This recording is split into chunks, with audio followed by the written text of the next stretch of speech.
Good evening. The board will now convene to open session and report out items from closed session. Before I begin, may I ask that we clear the doorways, please, on both sides?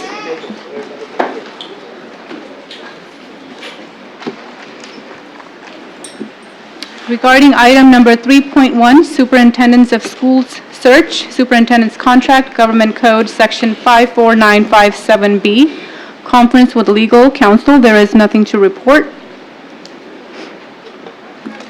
Regarding item number 3.2, update on negotiations with NHUSD bargaining units, Conference with Legal Counsel, there is nothing to report. Could you speak up, please? Sure. Item number 3.3, Public Employee Performance Evaluation, Superintendent Evaluation, Government Code Section 54957. There is nothing to report. Item number 3.4, Public Employee Discipline, Dismissal, Release, Government Code Section 54957. There is nothing to report on that as well. Moving on to the procedural items, 4.1, Pledge of Allegiance. May I ask our student board members to lead us?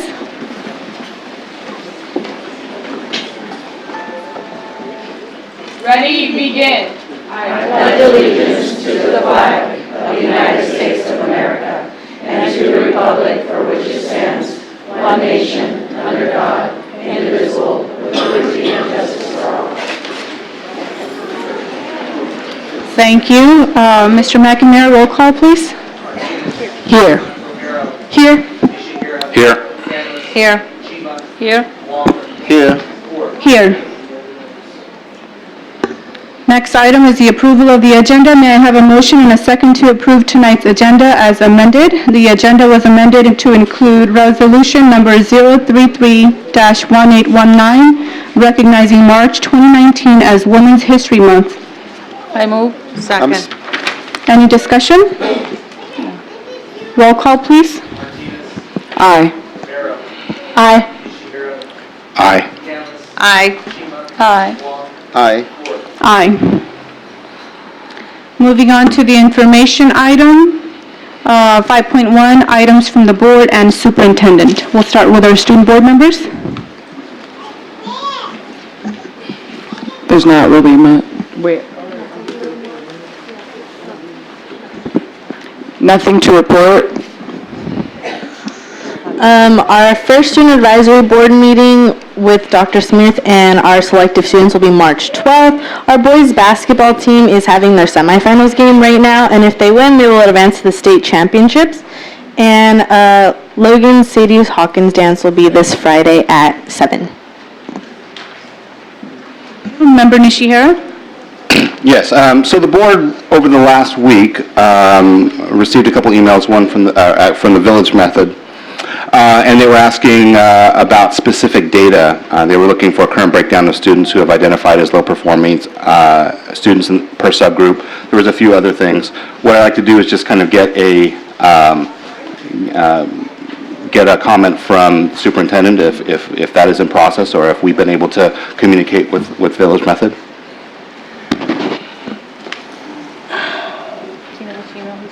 I know which email you're referring to. The email didn't come to us, it came to you. It was forwarded to us. We held a meeting with them yesterday, not about that particular issue. If the board would like a report on that, I'd be more than happy to make it. Yeah, if it's the pleasure of the board, I'd love to see if we can get that addressed and buttoned up with Village Method. I second. You want to reword what you're requesting? For the district to reply to the Village Method request. Yes. Not only Village Method, I think it was from the African American Advisory Committee. So there were several questions and comments. So I also have asked the superintendent to provide us the input or report. Okay. My directive is specifically around the email, but if there's one, you can. Yeah, it is around the email. Okay. Yes. And then also listed in that email was something that gave me a bit of concern. And that was quoting, what is concerning us is a narrative from the board, which seemed to minimize and negate the experiences of the Black community along with historical and current NHUSD data. So last meeting, I think we had a teachable moment. And it's one of those things where specifically there was a board member who had mentioned that the board member considered herself black. I thought this was really troubling, and I think it just shows kind of a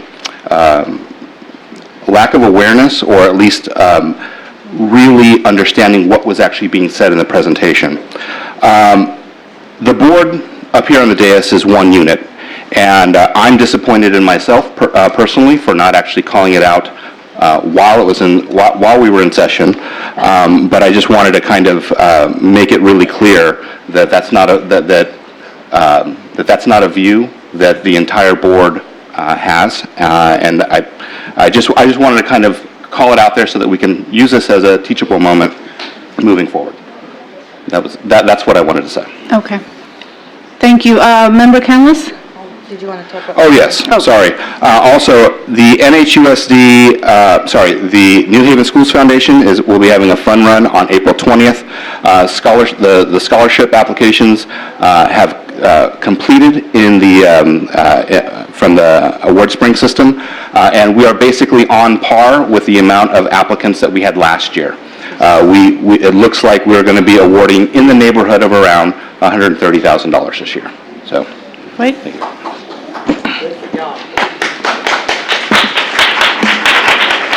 Member Canlis?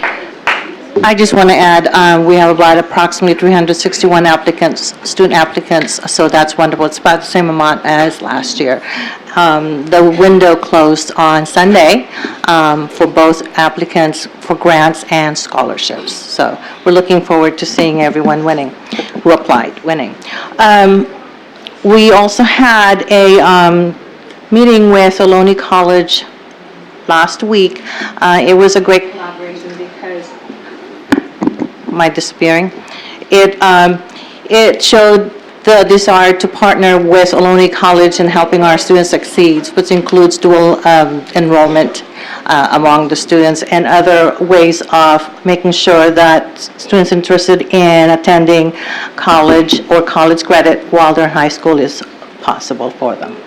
I'm also looking forward to tomorrow's very important, and I would like to say historic meeting of a coalition of superintendents, school boards, union presidents, as SEIU, in discussing ways on how we could convince Sacramento in increasing full and fair funding for all our schools in California. I have high hopes for this day, and I hope that we will bring good news for you when we come back. Thank you. Thank you, Member Canlis. Member Chima? Yes, first of all, I would commend Member Nishihira for mentioning what you mentioned, but the comments I gave in the last board meeting were my own, my personal comments. They were not from the board. I think it was very clear. And at the same time, my intentions, they were not to offend anybody. And I have mentioned even occasionally many times before that I feel their pain, African Americans. So that was my intention. If somebody has interpreted the other way, it's their interpretation. So it's not me. That's why I want to clarify that.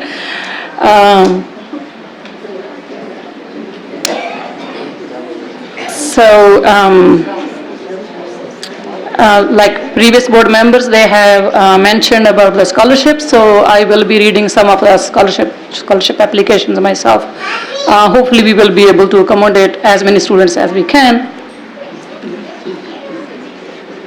And after the last board meeting, I do feel that, I want to commend Ohlone College Board to come out here and have a very productive discussion about the possible ways we can work together to help our students to have concurrent enrollment or some of the coursework they do take to get credit for that.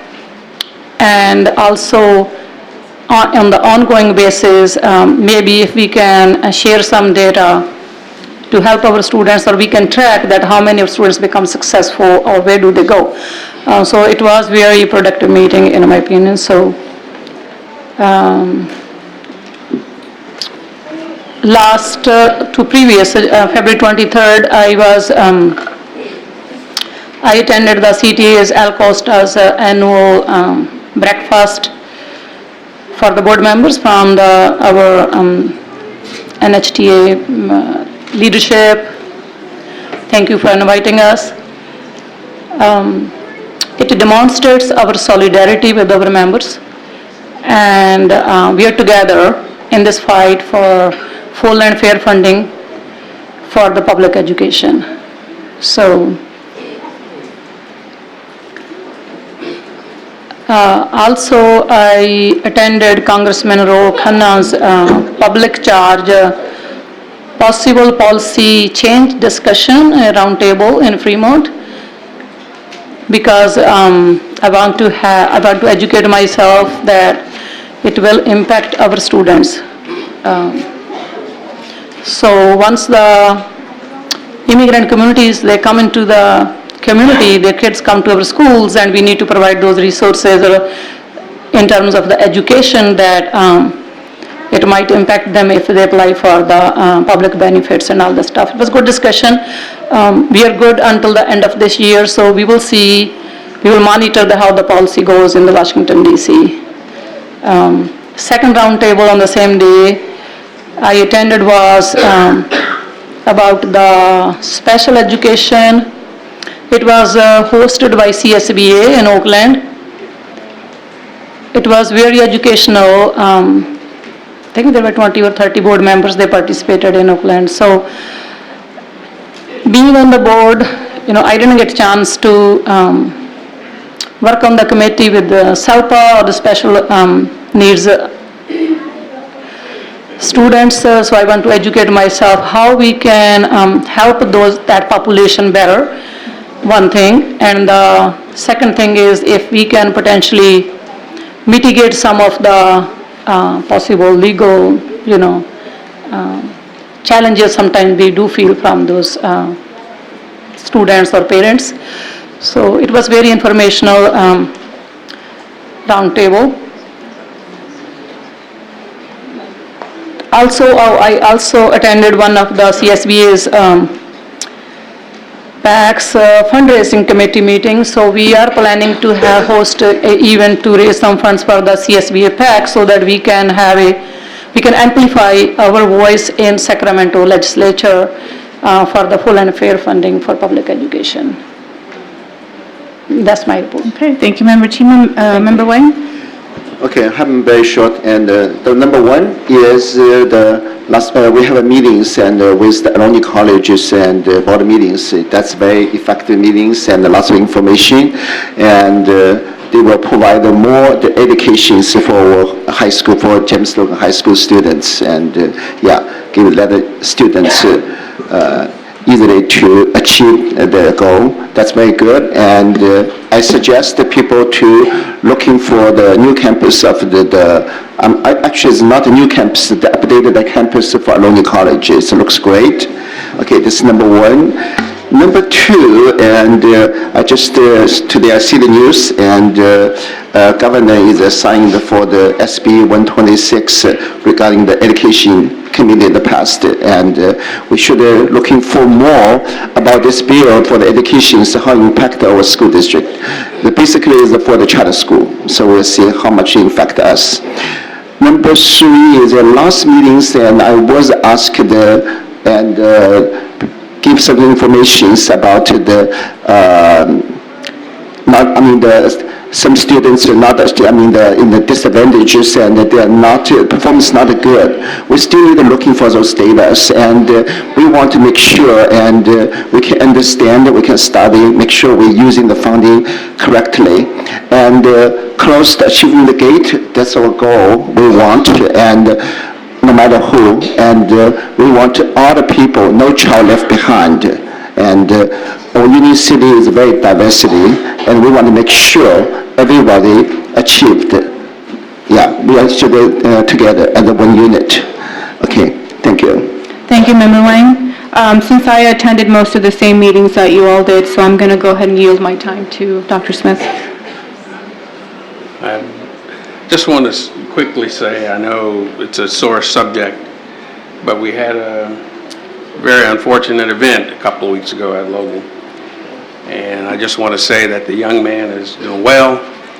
He's out of ICU. He is talking to his parents. And all the father has asked repeatedly is that everyone keep him in their prayers.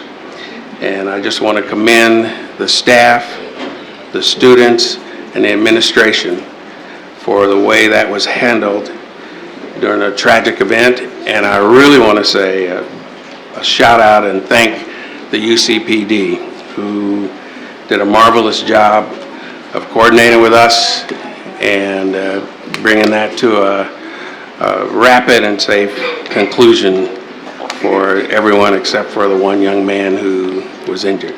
So I just want to publicly say thank you to everyone for that. Okay, thank you, Dr. Smith. Moving on to the next item, public comments. Are there any speakers on topics not on the agenda? Yes, we have 18 speakers. 18 speakers, okay. So out of respect, we're going to go ahead and allot 2 minutes. I know 90 seconds were not as much last time, so 2 minutes per speakers. If you do go over time, I think we had a lot of that happen last time, we may have to cut the mic, so please be aware of your time, and we have 2 minutes. Who was our first speaker? First speaker, Roland Valina. After Roland would be Terry Grunwald.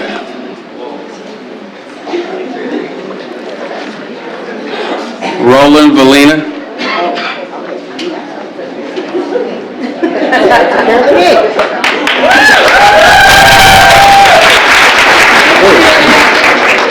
So I'm going to try to make this as quick as I possibly can. So between 2016 and 2018, inflation was at an average of 2.03%. That is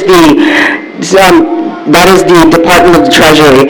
At that current rate, to raise wages for teachers back to 2016 levels, you would need to give them a 6% raise, which isn't anywhere numerically near 0%. Ask all the math teachers here. 6% is not near 0% at all. If we use the COLA that the state of California does every year for the LCFF, which funds an overwhelming amount of the district's budget, teachers would need to get more than 11% to even meet 2016 levels. They aren't asking for a Ferrari. I don't see anyone here asking for a Ferrari. Do you guys want a Ferrari? No. As much as they deserve it. They're asking for enough money to afford school supplies for their kids and continue to live a decent lifestyle. Considering a lot of them go above and beyond by basically providing free daycare services after school, how do you think parents will feel when they have to pay more money or take time off because their kids have to be picked up earlier than usual or even possibly have to stay at home? Consider the repercussions of your ridiculous stance, because 0% certainly won't pay their rent. It wouldn't pay mine if I had one.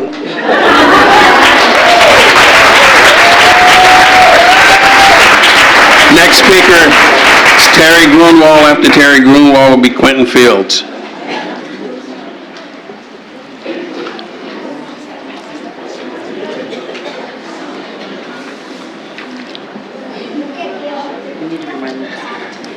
Just sitting, we can pass.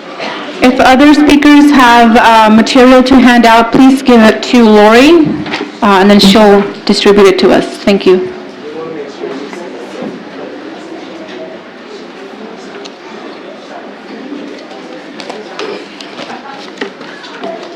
Good evening. My name is Terry Grunwald. I teach at Cesar Chavez Middle School. I analyzed the bar graph on how our teachers' salaries compare to other districts in the county on the district website. I found a whole lot of misinformation and faulty facts. You have before you 3 exhibits, A, B, and C. You might want to spread them out. Exhibit A is the infographic, Exhibit B is the salary schedule for 2016-17, and Exhibit C is the salary schedule for 2017-18. The infographic offers 3 sample teachers, one on Step 7, Column 2, one on Step 12, Column 3, and one on Step 20, Column 4. Except that the infographic doesn't provide the right salaries to compare. I have marked up the places where the information presented is completely inaccurate. For example, the salary for teacher A, supposedly on step 7, column 2, is really for step 10, column 2 in 2016-17 and column 3 in 2017-18. That's an $11,000 difference. The salary for teacher B on step 12, column 3 is accurate for 2016-17. However, for 2017-18, the salary information is for step 16, column 3, not step 12, column 3. This is a difference of almost $4,000. The same is true for teacher C on step 20, column A, accurate for 2016-17, not for 2017-18, because the salary listed is for step 24, column 4, also a difference of almost $4,000. If your business department is so bad at producing accurate statistics for an infographic, how can anyone believe the $5 million deficit projection? Someone who is being paid a lot of money and who got a 6% raise last year is not minding the financials very well. Your job as a board is oversight. Please don't trust the word of the district. Rather, we might have a sit down with our bargaining team to see our analysis of district financials. We know the money is there. You should know that too. Thank you.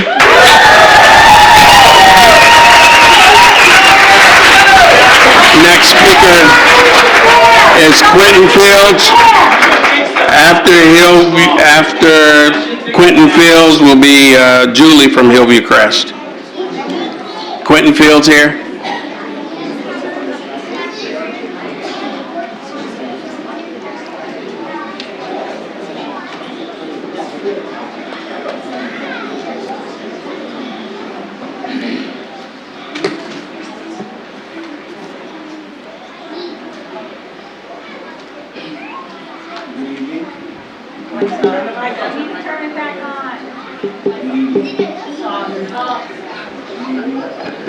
Mic check.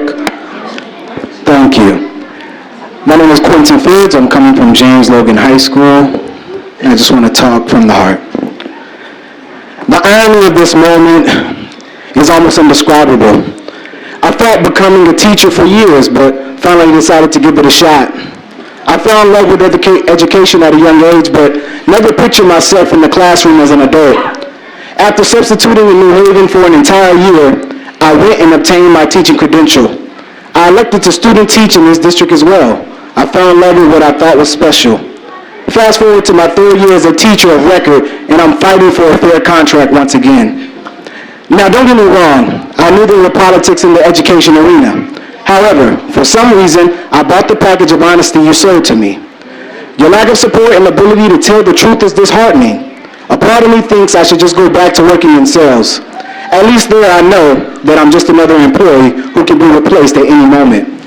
But then another part of me says, fight to be the person you're teaching your students to be. I won't lie, it gets difficult to think about leaving New Haven and all of the blueprints I have for the city. But I refuse to allow myself to be abused by a system masquerading itself as an upstanding organization. You know what? I actually heard this district has never gone on strike, and that's admirable. Hopefully, this is not the team to change history, because there are just some things you'd rather not be the first to do. Thank you.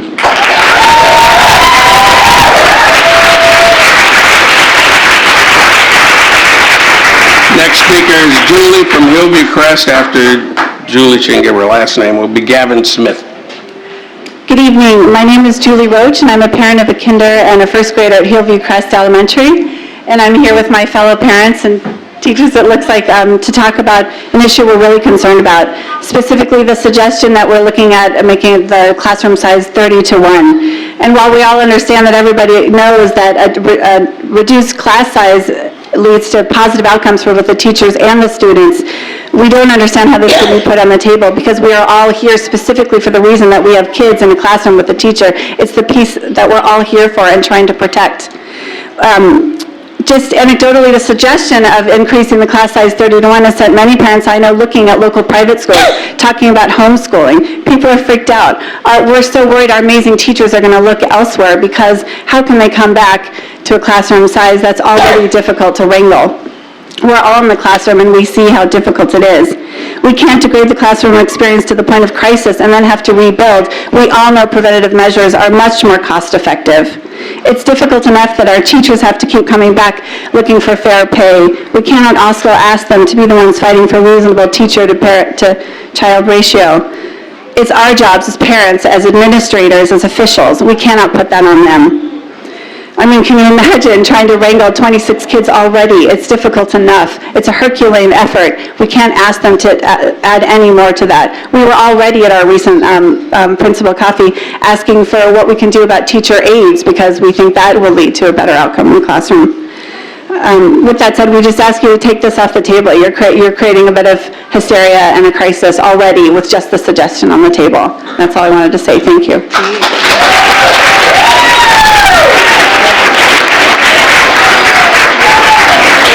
Next speaker is Gavin Smith. After Gavin Smith will be Colleen Hazlitt. Good evening. My name is Gavin Smith. I'm a teacher at James Logan High School. So where does the money go? To borrow a line from February 20th NHUSD bargaining update, in today's world of unverified news and information, yes, NHTA understands how challenging it can be to discern factual information from opinion. Well, here are two facts that should be considered. NHUSD has a reserve 3 times the state requirement, and last year had a $12.5 million surplus beyond what it had budgeted. Despite these facts, over the last few weeks, there has been a growing list of cuts reported to be coming that will impact our students. Cuts to library staffing, eliminating class size reductions in grades 1 through 3, and at Logan, limiting summer school to only juniors and seniors. With press releases that begin like, as you may have heard, the school district is anticipating significant budget shortfalls, and that NHUSD is suffering from significant declining enrollment over the past 10 years. The message seems clear, almost like it's a fact. NHUSD is faced with the need to make very difficult choices because NHUSD doesn't have enough money.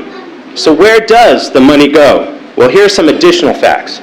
Despite declining enrollment district-wide, the number of administrators at the district office has increased. Over the last 10 years, the percentage of the budget spent on teachers has decreased from 55% of the budget to less than 45%. Teacher salaries are not keeping pace with the cost of living rate increase. In fact, it's far from it. Administration salaries have increased 3 times the rate of teachers. And also during this period of time, class size and teacher workload has increased.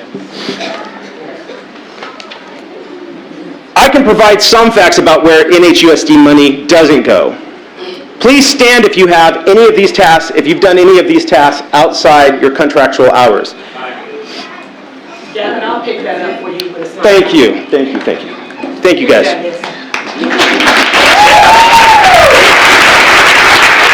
Next speaker is Colleen Hazlitt.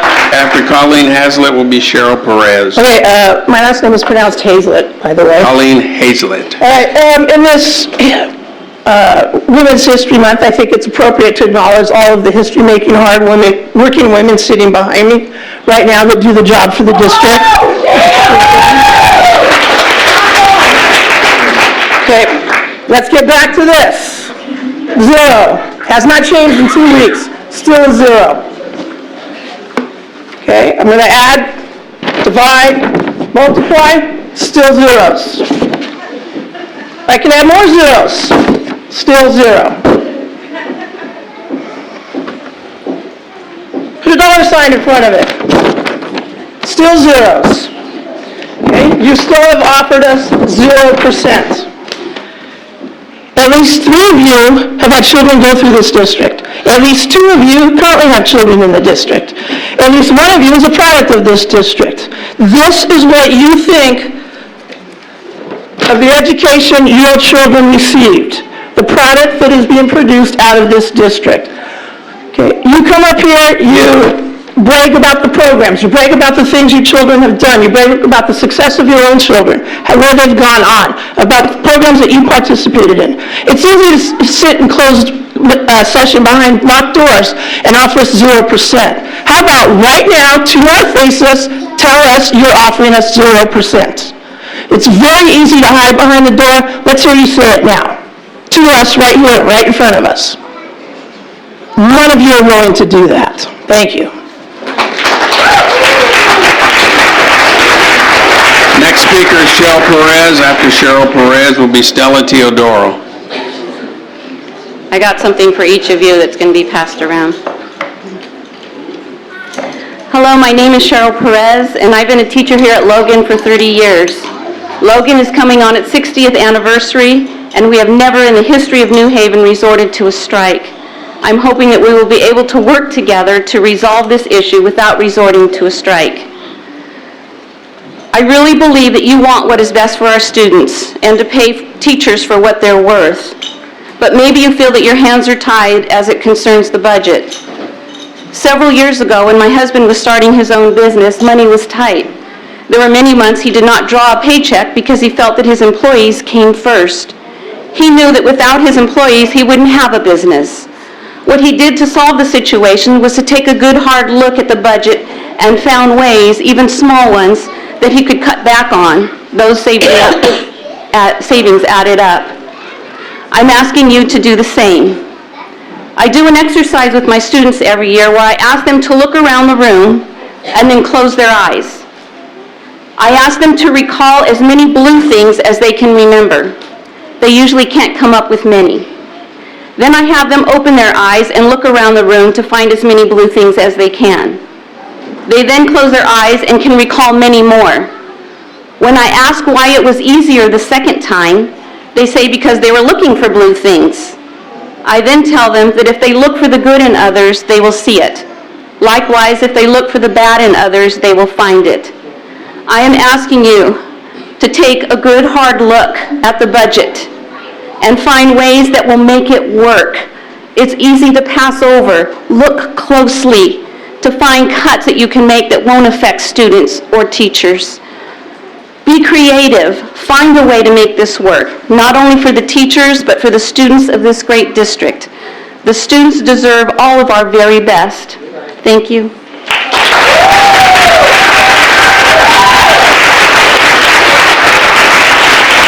Next speaker is Stella Teodoro. After Stella Teodoro will be Kimberly DeBono.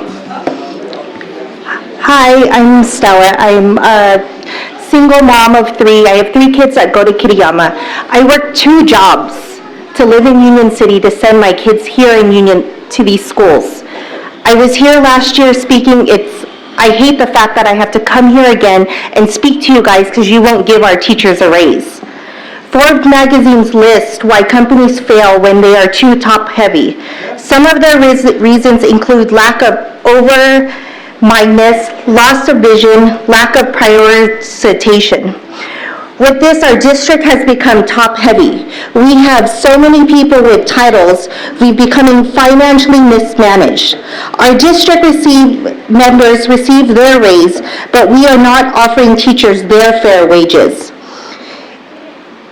I wish our district would open their eyes and see what happened in Oakland. A 7-day strike that the route our district, do you guys want that? I'm not going to send my kids to school.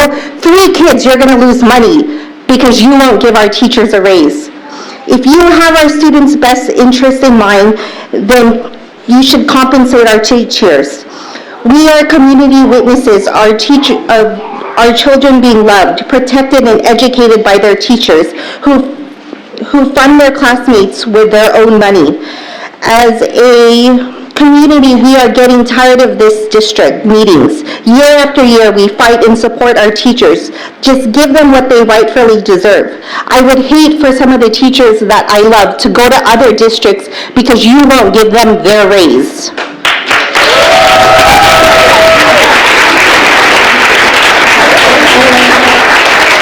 Next speaker is Kimberly DeBono. After Kimberly DeBono is LaGrata Banks. I'm deferring my time to her.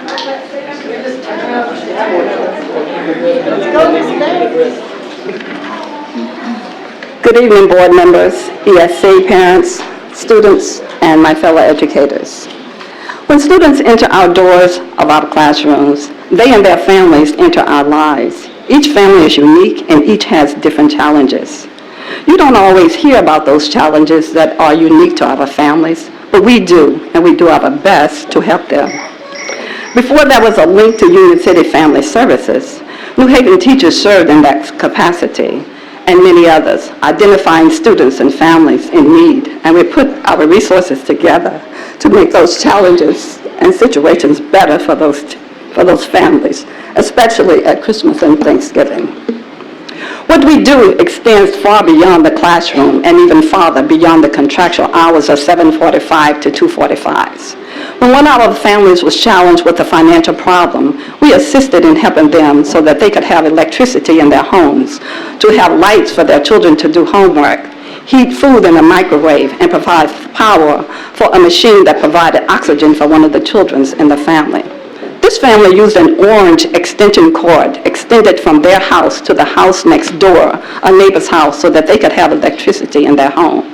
After we took the time to contact PG&E, they reduced the charges so that we, as teachers, put our resources together and pay for that electric bill. That was a dangerous situation. For another family, a single mom needed help with learning computer skills and help applying for a job. We helped her with computer skills and then the skills to apply for a job. We also helped her get a cell phone turned back on so she would be able to receive a call from a prospective employee. Because we arrive before 7:45 and we leave after 2:45, we're able to help families with childcare who can't afford to extended daycare, and to help mothers in abusive relationships find legal counseling. All of these things are necessary to help students feel valued so they can compete in our classrooms. Yeah, please. I'm going to defer my time. Can she read it? We'll let this happen just one time. Thank you. Yes. You can continue and use her time. Thank you. Although we work with Coach Wages, we give a first-class education to our classroom daily.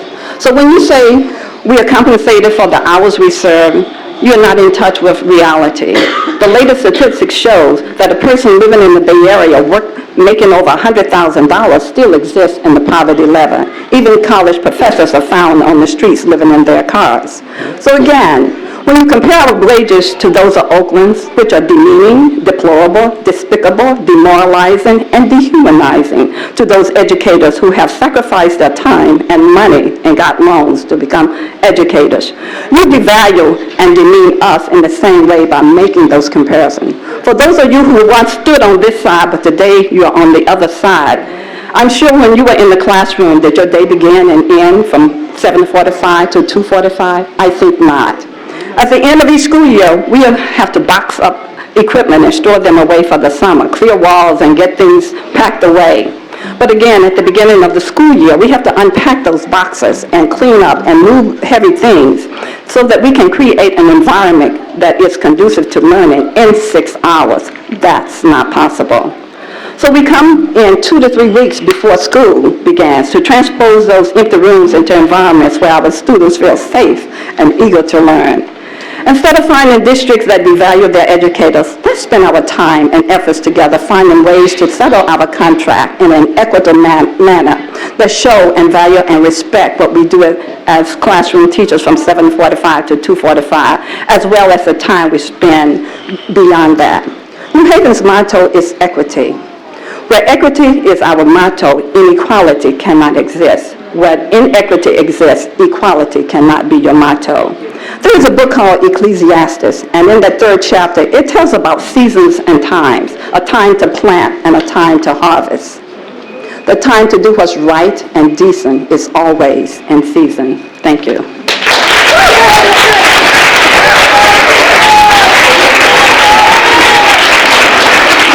Next speaker will be Hamilton Balin. After Hamilton Balin will be Ainsley Ching.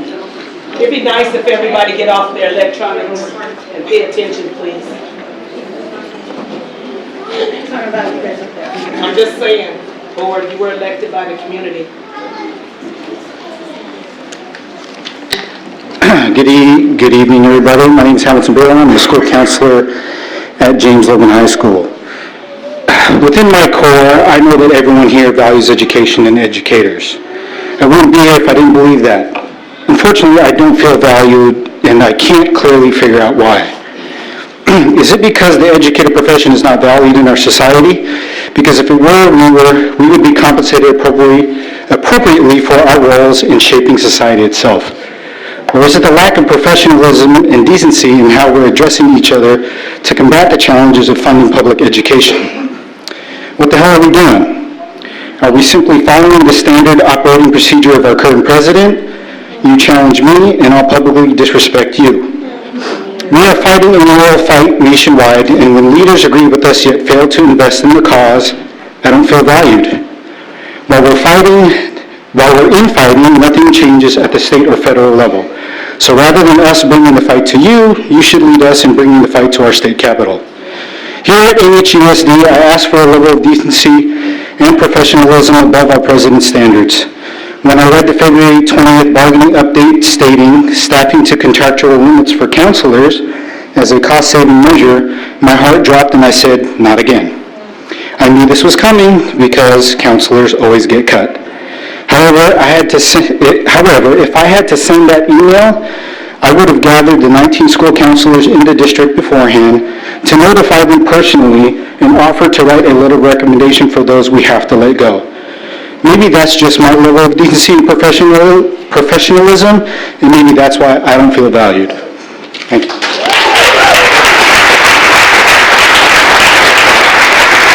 Next speaker, Ainsley Ching. After Ainsley Ching is Michael Gardner.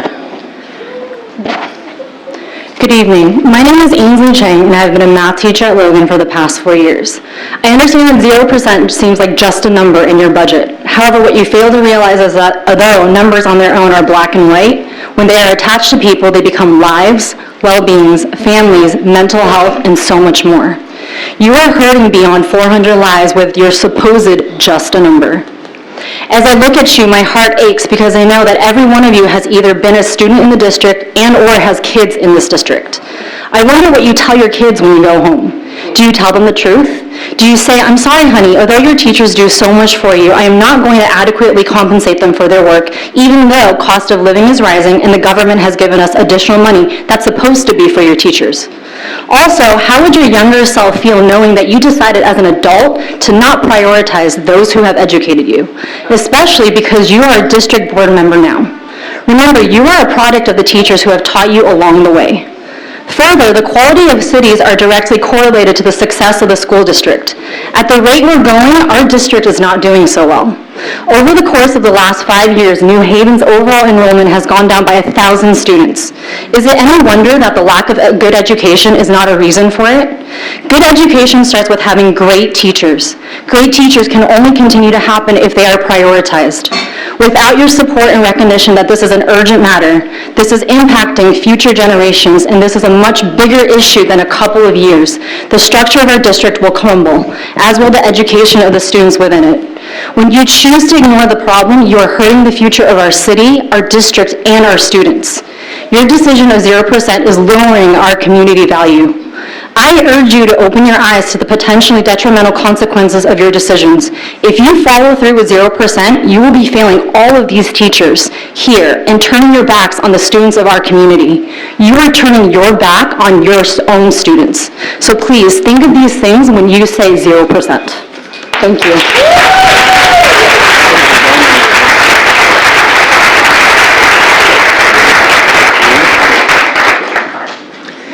Hey, everybody. I believe that I'm responding not to items not on the agenda, but actually to 8.1. Right, so you should wait until items on the agenda come up. Yours was out of order. Okay. We'll call you back. Next speaker is Greg Snelling. After Greg Snelling will be Darlene Crittenden.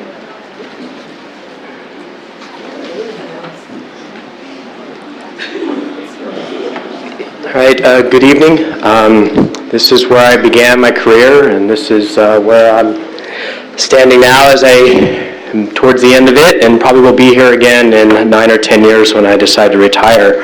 Back then, we had a school board that gave us a full 3 minutes, no matter how many speakers were here.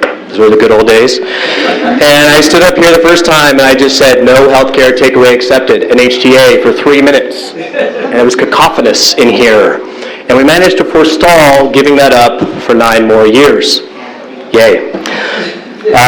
Since then, we claw and scratch every time we come to negotiate. Since then, we've been paying all increases in healthcare out of our pocket for the last 3-4 years, and whatever raises we manage to get do not keep up with COLA. I appreciate the scrutiny that you guys gave the last school board meeting to the suggested hiring of a new director of technology, and I encourage you to apply that same scrutiny to your budget.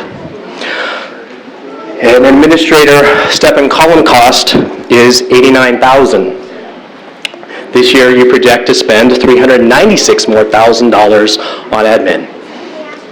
How come there's $300,000 more going to district administration than a simple step and column? Certificated FTE is down 8% this year. 49 teachers, 17 retirees. As of the first interim, the spending on certificated salaries is only going down 3.58%. So somehow the district, just doing some simple math here, is ascribing to each of those 49 teachers an annual salary of $45,000. So I'm just wondering when all this money is going to shake out, and I'm wondering kind of what's going on there behind closed doors. So continue please to apply scrutiny to the budget, and I think you'll be able to find something for a reasonable settlement. Thank you.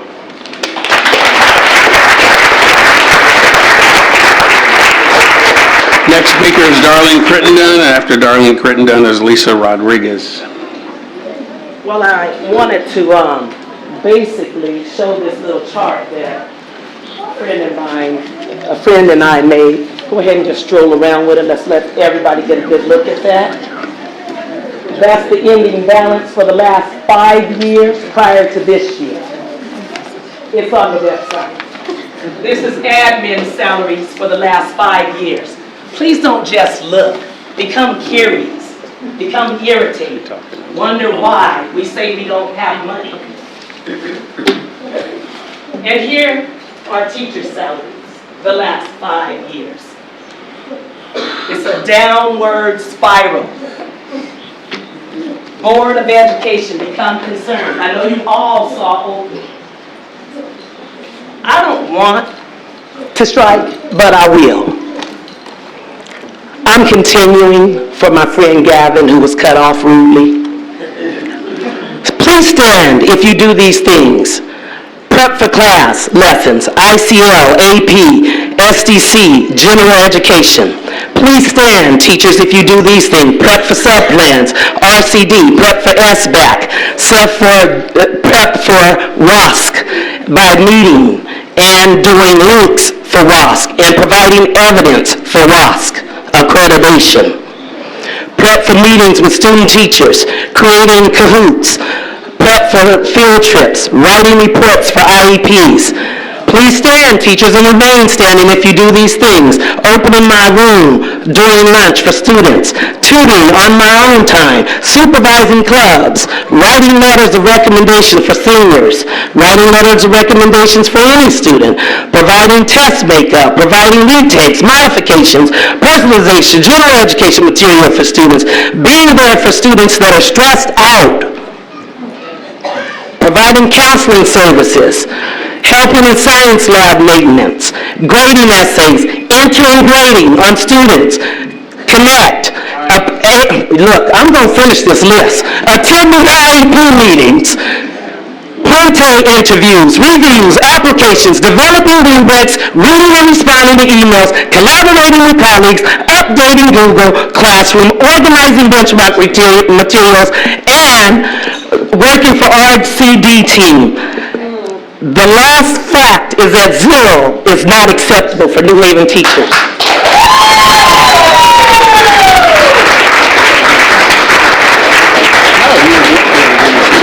Next speaker is Lisa Rodriguez. After Lisa Rodriguez is Michelle Parnala. Good evening, board, trustees, staff, community members. My name is Lisa Rodriguez, and I have 2 students in the district. I have a 6th grader at Cesar Chavez, and I have a senior at James Logan High School. This is my second time being before you discussing raises for our classified and our teachers. The second time I asked, how can this be done? What can we do to meet the needs of our staff? Offering zero during a negotiation is not a negotiation at all. It is a dismissal. As a community member, perhaps I would have been a little more palatable had it been zero across the board. Nobody got anything. And maybe we would have been able to stomach it, sort of. However, when you have administrators still receiving their raises, and yet you're looking at our team saying nothing, that's not acceptable. And that negates the argument of declining enrollment. Anything that is top-heavy will tumble. When you plant a tree or a beautiful flower, you take care of the soil, you take care of the roots. You treat it and you care for it so it flourishes beautifully. However, if that flower or tree grows out of control, guess what? You trim from the top. We may need to start doing that now. Lastly, I would like to say last night I attended the superintendent search, and it was saddening to me. I walked in and there was only 7 of us here. It was a community engagement meeting, asking for people to come out and have input in this. If you truly want input on the person who's going to be replacing our superintendent, then you need to get the word out, because only 7 people being there is inexcusable. When I asked my community members and my fellow parents and other people, did they know about it? Nobody else knew. And that is very sad. The perception is you truly do not want the engagement. Thank you.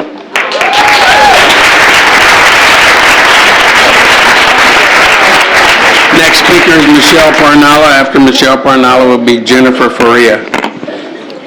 Good evening. So it's been a little over 2 years since I occupied a seat up on this dais, a little over 25 years since I became a visible, vocal, and vigilant community member, and 32 years exactly since I walked the hallways of James Logan. So I'm here tonight to address a couple of items. Trustee Mishahara touched a little bit on it, and it's basically the comments made by Trustee Chima. On February 19th, the district's African American Advisory Group presented to the board, and one of their mottos is see something, say something. And in the interest of time and holding true to my nature, let's go to it. Member Chima, following D3A's presentation, you made several comments that must be addressed. After your failed attempt to engage Dr. Smith in responding to the presentation, which covered the ugly truth about the experience of our black students, Member Chima, you went on to suggest that you were somehow responsible for identifying the need of this group, and that you took part in some board direction to form this group. Neither the board nor the co-superintendents had any direct involvement in the formation of the district's African American Advisory Group. You didn't stop there. You went on in your ignorance and your arrogance, and you validated the presentation, so thank you. The truth that you so jokingly responded to, you consider yourself black. That's interesting. So as the mother of 3 black sons, the joke went over my head. You have now become the punchline. With regard to negotiations with our bargaining units, in 2017, this board approved the restructured contracts for the CBO, the CAO, and the CPO positions, averaging a 2-digit salary increase over the life of the contract. In 2018, this board amended the superintendent's contract that included a guaranteed increase and a potential 6% salary increase over the life of the contract. In 2019, this board offered our teachers nothing. I'd like to finish, please. We have to be respectful of everyone's time. Thank you for your 2 minutes. Next speaker, please.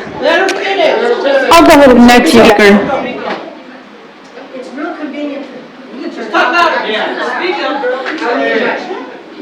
real convenient to blame Sacramento. Yes, funding in public schools it's atrocious and it's unacceptable. But you know what? Who's our next speaker? Jen Faria. I watched the entirety of the board meeting on February 19th. This board deliberated for well over 20 minutes on the consent agenda item regarding the role of the board in the hiring of a director. Next speaker is Jen Faria. Go on. Go. So, thank you. Can we get the next speaker up, please? Let me help you. As a former board trustee, the board has 3 employees: the auditor, the lawyers, and the superintendent. You guys defer and you delegate for the hiring of any other staff member to the superintendent. Just imagine that 20-plus minutes at every board meeting was spent deliberating and discussing. Ms. Pernilla, can you please wrap up in 15 seconds? Absolutely will, if you don't interrupt me anymore. 15 seconds. Lori, I received your invitation to sit on the superintendent selection panel, and I will respectfully decline it, as I have sat on 4 superintendent selection panels and was instrumentally involved in the departure of 2 superintendents. I've done my time and have attended more than my share of Go-Pony shows.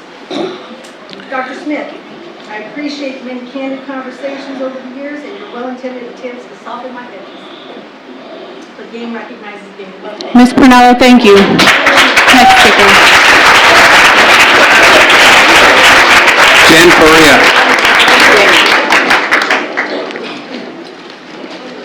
It's that board again. Good evening. First, I'd like to congratulate the Oakland Education Association, who with a historic strike won the greatest strides for their students and their teachers. They proved that Oakland Unified School District had the money to settle all along. Sad. No, the sky wasn't falling, much like New Haven is claiming. Today we went to fact-finding. The district offers remains at 0%. In addition, the district is proposing cutting class size reduction in grades 1, 2, and 3. When over the last 5 years we have maintained the highest class size in Alameda County. As well, you're proposing the layoff of 25 of my colleagues, which also is an unnecessary cut. That's according to your own district data. Over the last several years, New Haven Unified School District continues to end each year with a surplus, which far exceeds the 3% that is required for a reserve. Not like the 10 times amount shown here, $34 million. With the sale of Cabello, the district created a fiscal stabilization fund where they put $9.8 million into that account. That is an additional 7% reserve above the 3%, giving you a total reserve of 10%. For economic uncertainty. There is no economic uncertainty when the district continues to run a surplus year after year after year after year. This school district is not supposed to be a bank. Thank you. This money is supposed to be meant to be spent on the education of our students,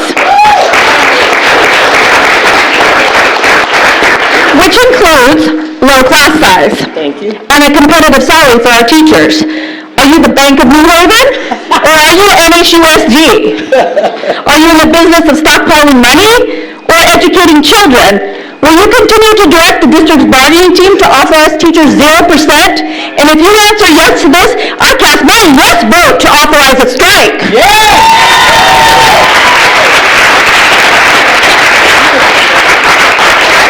That was the final speaker of items not on the agenda. Are there any speakers on the agenda? Yes. For items on the agenda? First speaker will be Michael Gardner. After Michael Gardner will be Abigail Andrade. 3. Hello, I'm going to be speaking on the interim budget 8.1, and I shared some questions with Annette that I'm going to share ahead of time, and then I'll read the email I sent you. So the first question is, based on your best understanding of Senate Bill 751, can the district actually have a reserve higher than 10%, or are we currently maxed out on what our legal reserve could be? The second is, I didn't see anywhere in the interim budget anything set aside in case there's a loss of money for the strike, and considering that, why hasn't that been budgeted in? And then the third is, why is the interim budget so conservative when our reserve is so high? Those questions I like to hear at the end, which is why I'm doing it during items on the agenda. So, I assume the best about everyone here. Like, I know being on the school board isn't like a springboard. You're not getting rich doing this, and it's like you have better things to do on the night. I've seen your work. I've heard your words, and I think I have some insight into your heart. I know you're here because you care about the community, and I respect that. This is your home. However, I believe that there's a distorting of the financial picture. I've read the second interim budget. I'm our treasurer, so I'm actually kind of a nerd that way now. And normally interim budgets are conservative. The last year's interim budget was $12 million conservative. This one, just halfway through, you already have $1.5 million more ahead of what the last interim budget said. So that's page 4 of your own report. So it's still a conservative interim budget. Your budget says that you must have either a positive, qualified, or negative summary, and what you guys say on page 9 is that you have a positive certification, which means you know you're going to meet your budget. So according to SB 751, you literally couldn't have more money in your reserve. The law says 10% is a max, so you're at 10%, like if you had a larger budget, based on my best understanding of SB 751, you couldn't have more. So if you have the maximum amount, why are you cutting summer school? Why are you increasing class size? Why are you budgeting so conservative if your reserve couldn't be larger? And also, why are you not budgeting for the budget? The Oakland School District, according to reports I saw, lost $1 million a day of the budget. Ours would be smaller because of scale, but it would still be a large amount. So I'd like the business officer to be able to answer those questions to the community. Thank you. Thank you. Next speaker is Abigail Andrade. After Abigail and Andrade would be Scott Schroeder. No, not at this moment. She will, when we get to that item, she'll go over the budget. Thank you for coming. Hello, I'm here as a parent, a community member, and a counselor faced with the heartbreaking reality that I will be cut due to the proposed budget cuts. I'm here to support my fellow educators, and I understand that teacher working conditions are student learning conditions. As an advocate for students, my job is to make sure that students feel seen, heard, and valued. And I appreciate these kiddos for being here with me today.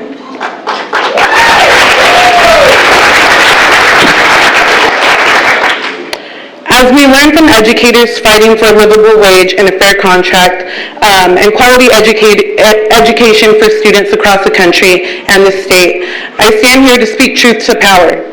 I ask that you be courageous. Do all that you must to fight for our students, not to cut the necessary resources that they need. Fight at the county and at the state level. This is only my second year. I am an alumni from James Logan High School. I graduated in 2006. I attended Dakota Elementary School, Bernard White Middle School, and it was always my dream to give back to my community. It has been a privilege to be here with these kiddos these past 2 years. This year, I officially became the counselor for unaccompanied immigrant youth. And then only a couple months later, I was told that my position would be cut. This is stripping necessary resources and an advocate and support for our most vulnerable population. How can we tell students that we value them, that they're important to us, that they will be students who will succeed, and we are there to hold their hand the whole way when we are stripping the most necessary resources for them? I ask that you guys please be courageous. We are a top-heavy district. I am mindful of that. I am aware of that. And I will fight the entire way to advocate for my students because I will not be silenced.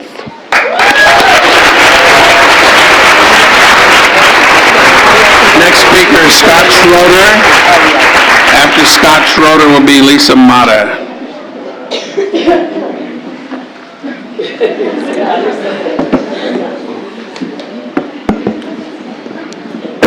Thanks, I'm not going to take all 3 minutes. I currently have 2 kids at Alvarado Elementary, kindergarten and 2nd grade. And I'm a little concerned with the proposal of raising the class sizes for grades 1 through 3. My oldest was in elementary at the last time that there were 30 kids in the kindergarten class, first grade and second grade. That was during the recession, and I understood that there was sacrifices that needed to be made at that time. To my knowledge, we're not currently in a recession, and I don't really understand why. I don't understand the sacrifice that my two younger kids are trying to make here with the increase in class sizes. I think it's pretty obvious you guys have some tough decisions to make here in front of you, and I always find that it's helpful that when I have tough decisions that I always ask myself, and I keep reminding myself, what problem am I trying to solve here? It's pretty easy to get lost in the weeds. So if I put myself in your shoes, I'd probably ask myself, what problem am I solving for dumping 10 more kids in first, second, and third grade? Thank you.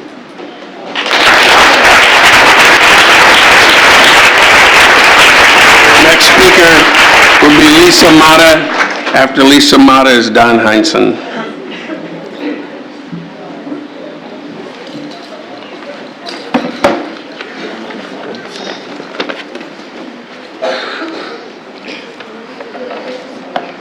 Good evening. My name is Lisa Mata, and I'm here in hopes of giving you some insight on just what I do for my students and community.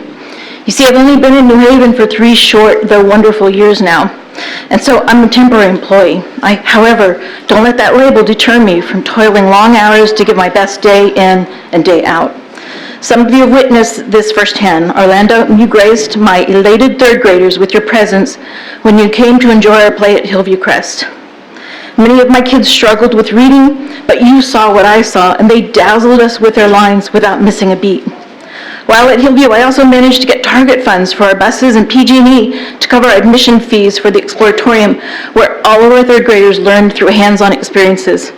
And Mrs. Kaur, my fifth graders at Easton were thrilled when you accepted our invitation to read to us from Diary of a Wimpy Kid as part of Laura Cox's Read Across America. They couldn't get enough of you, and they found you to be captivating. I've been in Easton now for just 2 years, but I managed to get Google's expedition to come to our school, and about 700 of our students enjoyed exploring faraway lands and artifacts through virtual reality. And next month, all of our fifth graders will walk through the revolution thanks to a generous donation that the New Haven Foundation gifted us due to our efforts. I came to this district with an admin credential and always lend a hand when Carla and Teresa need my help with coverage. I'm a board member of East Bay Q, so I've presented at New Haven's personalization summits, and in conjunction with Lisa Metzinger's efforts to extend tech support for educators, I help organize an annual event at our adult school. My name is important to me, but I feel my name could easily be Bianca Pandacan, Vanessa Leong, Juanita Cunningham, Megan Correa, or names of the other 36 temps and probes that are being laid off.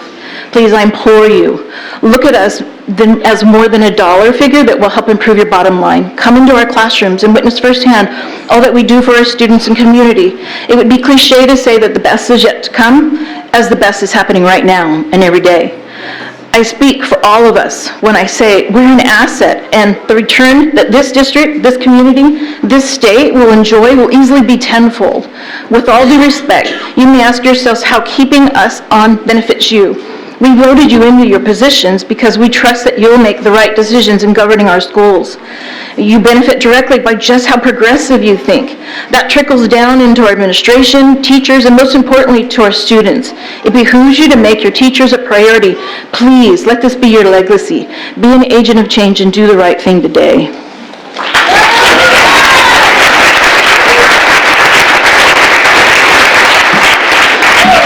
Next speaker is Don Heinsohn. After Don Heinsohn is Nicholas Halatzis.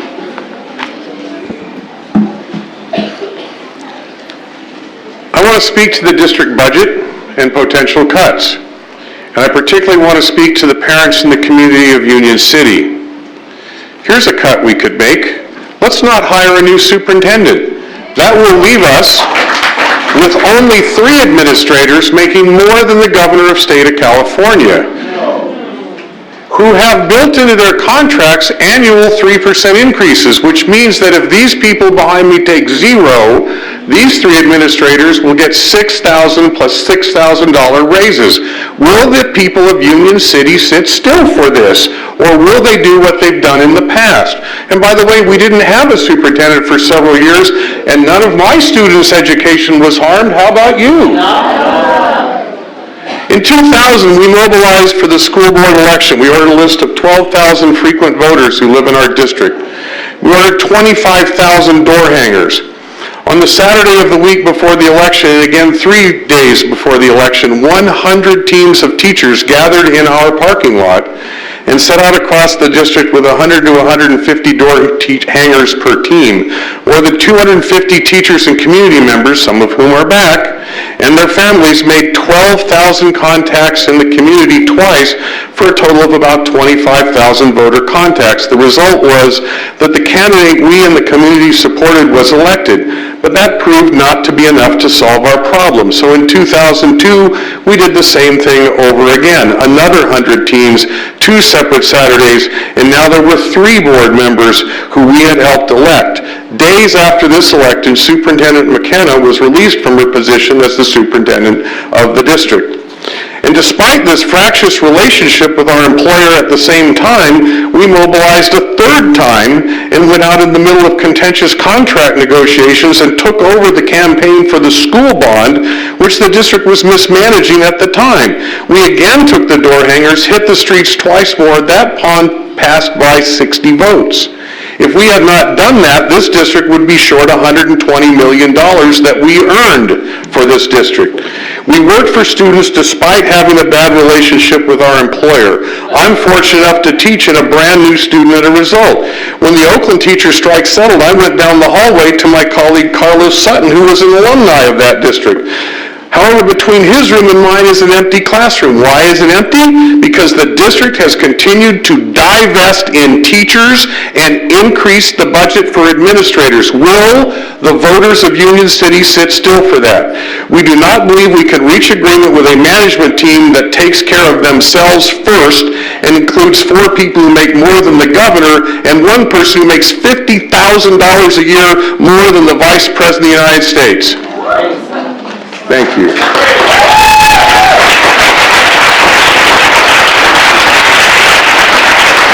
Next speaker is Nicholas Halatsits, and after Nicholas would be Justine Laporte.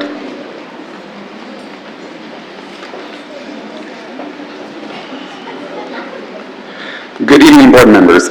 My name is Nicholas Halatsits, and I'm a 3rd grade teacher at Kidiyama Elementary. If you choose to go through with these cuts, I know I will most certainly be one of the teachers who get a pink slip regardless of my probationary status. This absolutely shocks me, but not because I'm afraid of losing my job. I know the job market, having just been in it. There is a teacher shortage. Older teachers are retiring or eligible for retirement. And after having spent the last 2 years in NHUSD, I am gold on the job market.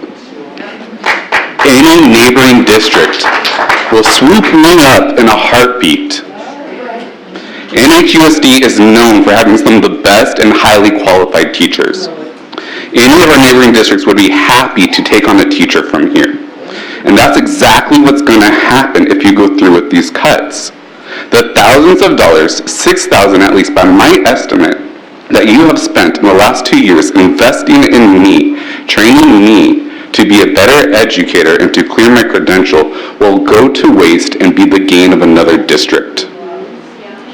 These cuts are purely a self-destructive measure, and that's what's shocking. The only ones who lose here are the students and the district. You and our students lose the investment you have made to create and keep better and highly qualified educators in our classroom. If you want to sustain a standard of excellence and equity going into the future, you will not make these cuts. Thank you.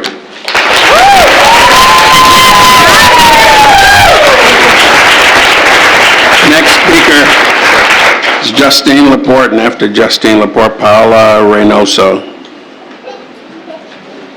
Good evening. I remember my first year being in New Haven. I was able to experience the bus tour, and I remember feeling so lucky that I got to teach in this district. I remember at the end of orientation, Orlando, you came in and spoke to us. You said something along the lines of, no matter what, your job is to make sure your students feel like they've learned something and that they feel loved. I took that to heart. That's been my mission every day since I've started teaching, and now I feel confused by that same statement. How can you expect us to do such an important job when we ourselves are not respected or valued by you? How can you expect us to teach to the best of our abilities when you and the rest of the board want to increase our classroom sizes? At the last board meeting, you called me 2 different names. Both were wrong. Then, unwilling to take the few seconds and ask me what my name was, you said, oh, they'll figure it out. I would never do that as a teacher. Our names represent a part of who we are and where we come from. I would never devalue a student the way you and the rest of the board members continue to devalue us as teachers. You ask so much of us and we're willing to oblige, but only if our needs are also being met. No matter what you do, your job is to make sure your students feel like they've learned something and that they feel loved. Those are your words. Please think about that and come back with a better offer for the people who make these kids feel loved every day. And on another note, Lance, I just wanted to commend you for addressing the negative comments last week and using it as a teachable moment. I appreciate that. However, Ms. Chima, that was not an apology you gave earlier. It was an excuse. Instead of taking the opportunity to apologize and talk about the subject as a teachable moment, you wasted that time and told us instead that it's our fault because we interpreted it in a certain way. What you said was ignorant and disrespectful, and that's it. Please do a better job next time. But that's the problem, isn't it? As board members, you're only seeing things from your perspective and failing to see the bigger picture. Thank you.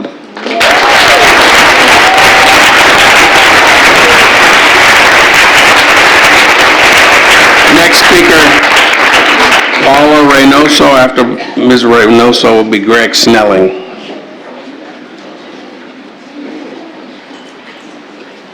That's what a teacher does. She helps. So I'm going to put this right here just because my son carries his life in this backpack. So just think about that while I read. And bear with me because I get really nervous. Good afternoon. My name is Paula Reynoso. I have a son who attends kinder at Tom Kitayama. I was here last year at this podium helping fight for our teachers. So to me, even as a parent, 100% is a slap in the face. But now I'm also upset because they're now considering raising class size. To me, that means more risk of sending my son to school and risking his life. My son has a malfunctioning organ that can cause him to have seizures. If not cared for correctly and timely, it's his life. There's so much time and knowledge needed to keep him safe and alive. So you can't pin that responsibility on a teacher and add extra children to take care and teach.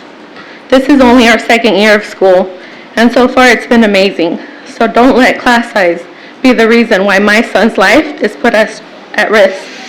Think of the children that need their teachers a little more. I'm not just fighting for my son's education and teachers' fair pay. I'm fighting for his life. Please don't let a class size increase be the reason my son can't make it. Thank you.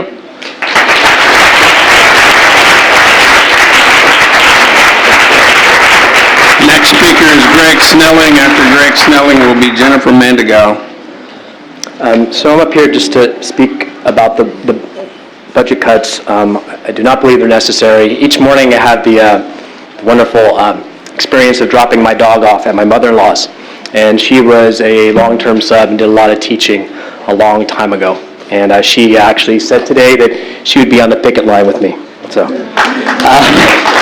I just wanted to point out one more thing for you to scrutinize. Okay, so I have grown daughters, so I have a lot of time to ruin my eyesight on the computer. But I presume that we all know how the STRS contribution to our retirement is calculated. It is a fixed percentage of teacher salaries. So when I scrutinize the budget a little bit, I understand that in 2017-18, that your actual expenses on certificated teacher salaries dropped by $1.5 million, but your STRS contribution went up by about $1.5 million. And so those should have a direct correlation, not an inverse correlation. And to my knowledge, there was no change in the STRS percentage last year. So it just, again, if that's something that Ms. Heldman would like to speak to later at some point, but it was something that I hope that you guys would catch, that it was explained somewhere, and if you'd like to explain it to the community at some point, they might be curious. Thanks.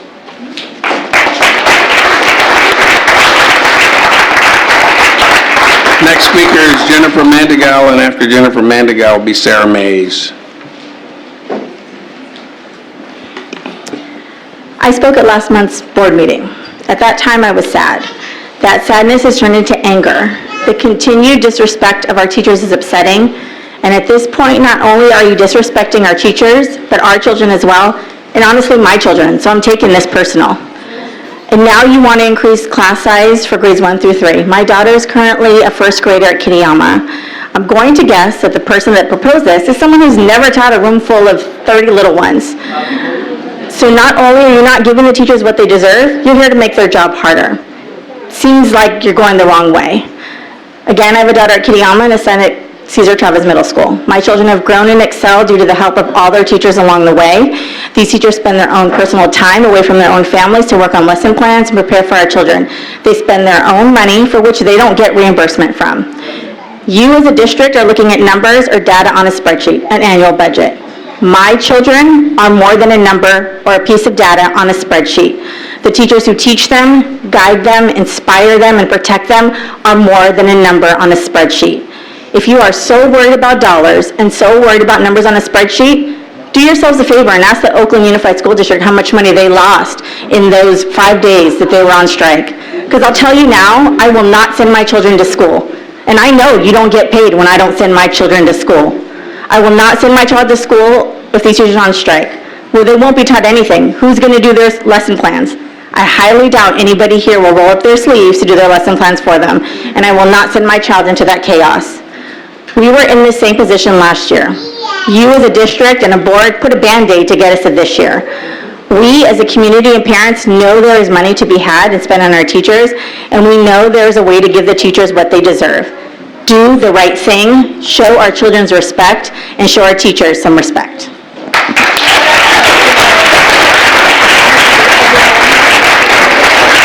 Next speaker, Sarah Mays. After Sarah Mays will be Mike Foster. Good evening. My name is Sarah Mays, and for 19 years I've been a teacher at Emmanuel, and for 8 years I've been a mom at my home. I come to you this evening wearing 2 hats, my teacher hat and my parent hat, which currently are both stylish to wear. As a teacher, I am extremely worried. The thought of adding more students to my classroom turns my stomach, not because I can't handle it, because I won't have time to handle their needs, get to know them, build a relationship. I love my classroom babies just like I love my own. I'm beyond puzzled why we would do this to the children in our community. Besides adding more students, there's talk about taking adults off our campus to the tune of 25 teachers and perhaps some assistant principals.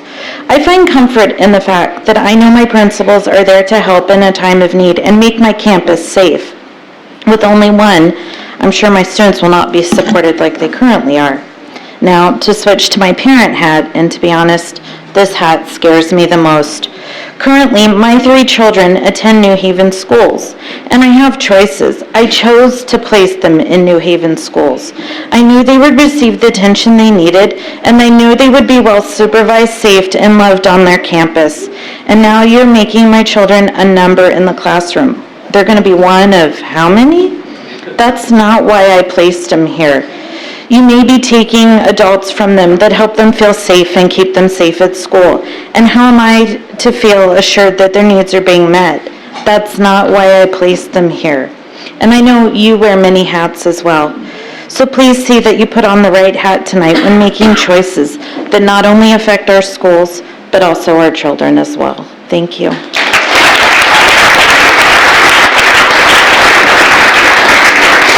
Next speaker is Mike Foster. After Mike Foster will be Joe Angeles.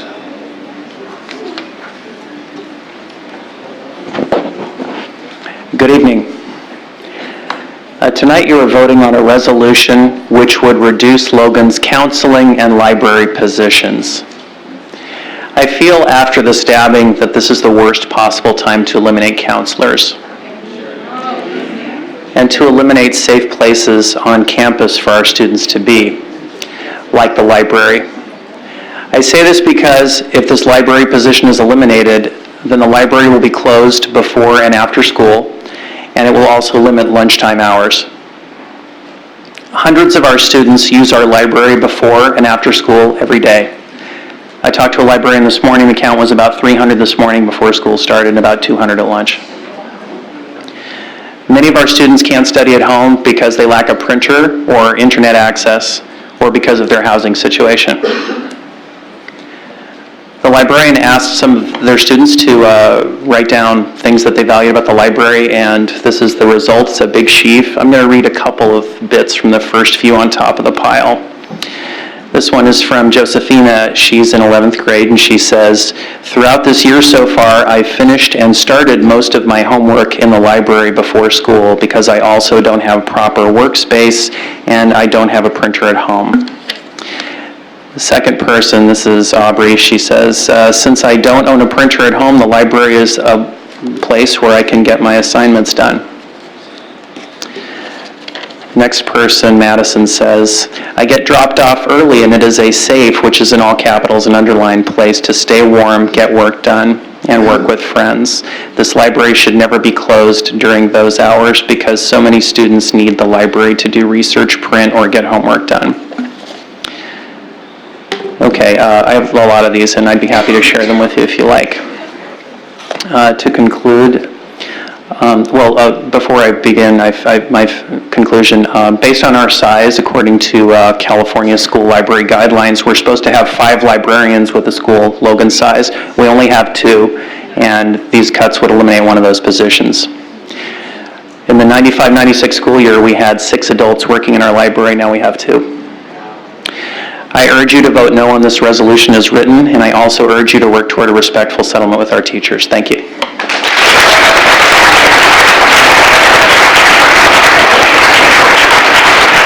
Final speaker is Joe Angeles. Good evening, President Corr, members of the board, student reps, district staff, Dr. Smith, and of course the famed union of NHTA. Thank you for coming here. And as you heard, so many impassioned comments, I guess it's time for the reality conversation, because perception is reality. So you heard the perception here. I don't think I have to remind you. I think the part now is the decision on what you need to do to change this direction of this course. You've seen how many times the things you describe come out. It's going to be sad, like we said here today in different ways, to bring New Haven, the famed New Haven, the whole recognized New Haven, to this point of that crazy word of extreme action. The thing that is incredible to me, that I got to say when I heard it and I've seen it, you got to be nuts. To have the things being described here today in a place across the nation where it's already been said, smaller class sizes is the way to go. Here in New Haven, we're going to increase class sizes.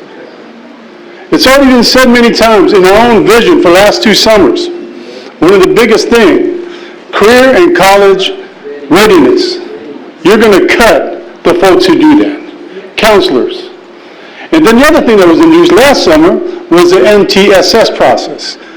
Taking care of the whole student, mental, academic, the whole life. You're going to cut a mental health professional. I just don't understand all these things you say, because now talk is cheap. How do you believe things you say from your heart? This is where we got to go. I remember very clearly when I first went to the famous leadership advance, Dr. Smith saying, maybe it's time we need to break the system, change the system, do something very different. Unfortunately, we're going the exact opposite. It's almost like my favorite comic book when I was a kid, the Bizarro world, where everything's the exact opposite of what's right. I would hate to see now the famous joke of New Haven become the Bizarro district, because nothing makes sense. Believe me, I understand budgets. Don't get me wrong, I sat in those seats right there. The persons or people that would give advice to the district. So I understand your dilemma, but I'm going to another place in this time of really uncharted waters to do something different, to put yourself on the risk for putting your belief and gamble in the place you're living here in the home. You got to do something different. Maybe we become the sample. Maybe we do that hated work, we become bankrupt too. But we're taking care of our kids, we're taking care of our communities. That's the money where it should be. It shouldn't be, and I think we say, you know what? The district's crazy broke, but my bank account is better. We got to change that scenario. We got to change that whole thing. So it's time to look at the reality of the conversation, and more importantly, you must change the direction of this extreme journey that we're in, because we heard it today. Folks are getting on the streets in a whole different way. I know we're not Oakland, but we are a city that can be recognized. Thank you. Amen.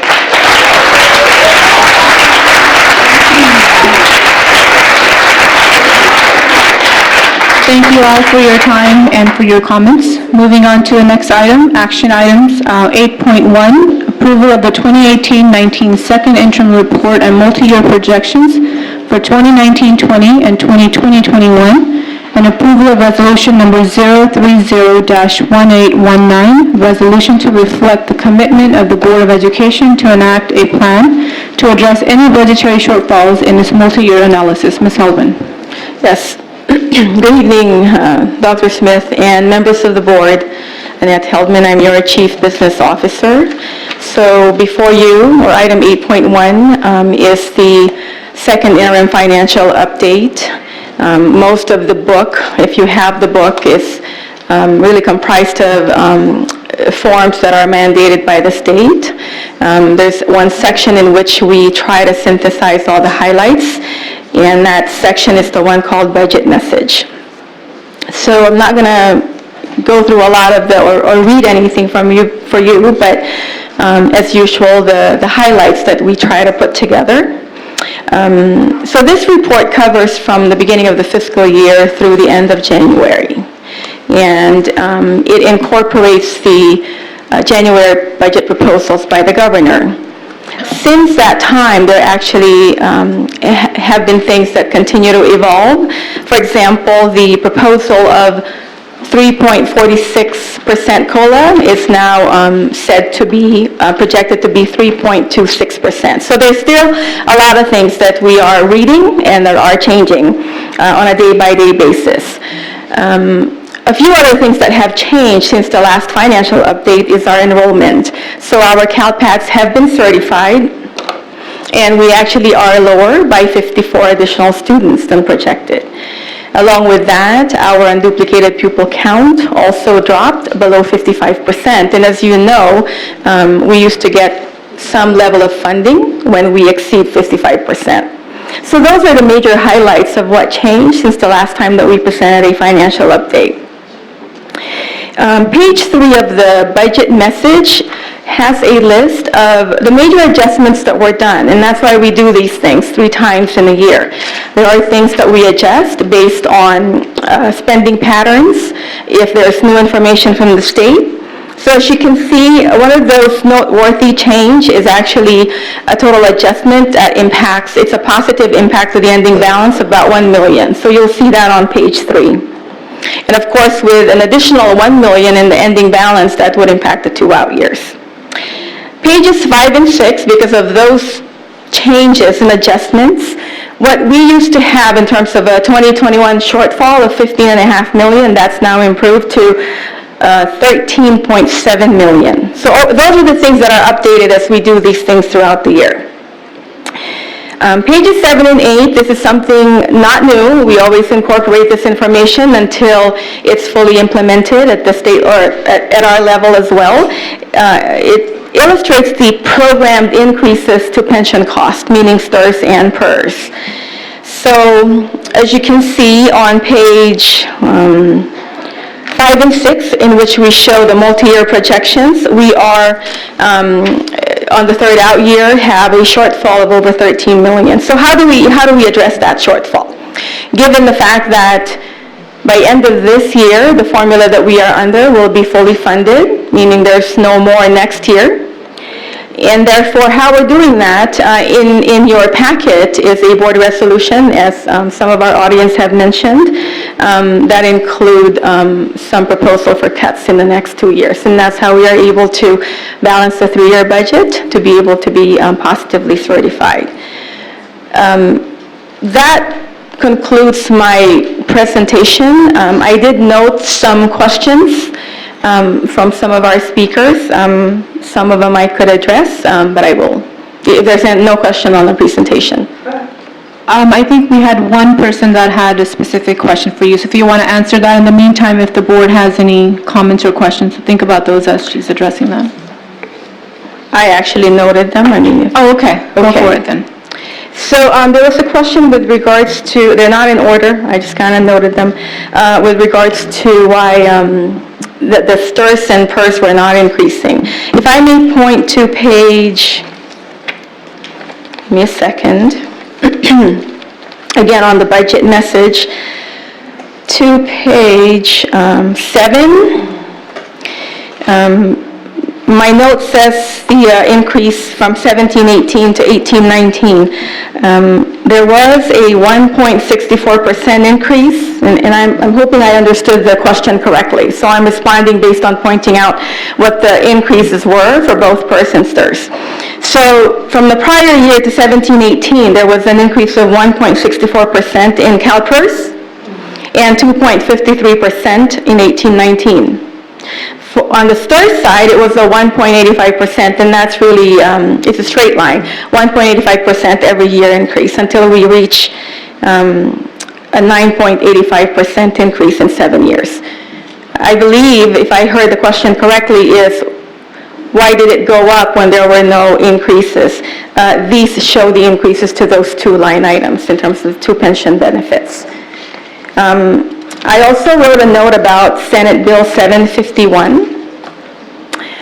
So prior to, and I'm not a lawyer, but I'm going to share with you my knowledge of this and the transcript according to what was approved. So prior to Senate Bill 751, there's a cap on school agencies in terms of what that reserve would be. And it actually specifically calls out assigned and unassigned balances. What Senate Bill 751 did, and if there's more question after this, I would have to go back and research, but what Senate Bill did is actually provide some triggers at the state level, meaning the state, before we establish a state fiscal stabilization, a district fiscal stabilization fund, the state did that first. So the triggers that were part of SB 51 actually puts in place that only if there's a deposit to the state fiscal stabilization fund that the cap would be active, would be triggered. So that's what the law said. Now, in our ending balance, as I said earlier, assigned and unassigned is what this Senate bill is referring to. We actually don't even exceed that cap because according to that law, committed funds are exempt from that law. So that's, in general, the response to that question. I wrote down another question in terms of why are we not budgeting for the loss of revenue based on the strike. I'll try my best in answering that question, but like I said, this covers information until the end of January. We build the budget, we update our financials based on the most recent reasonable assumptions that we have. And it is correct that there are no loss of revenue built into this budget. Thank you, Ms. Heldman. Any questions from the board, student board members, comments? Member Nishihara? Just one more. I think it might be worth noting, you've answered this in the past, and the conversations that we have about the ending balance and what is actually going to happen to that over the period of, I forget how many years, I think it's 3 years, and how LCFF is actually no longer going to be there. Can you explain a little bit more about what's currently being perceived of as a surplus? So we closed fiscal year 17-18 with a $26 million ending balance. That's before the required reservations or the required designations. Once we set aside all the required designation, there was an unassigned $12.5 million.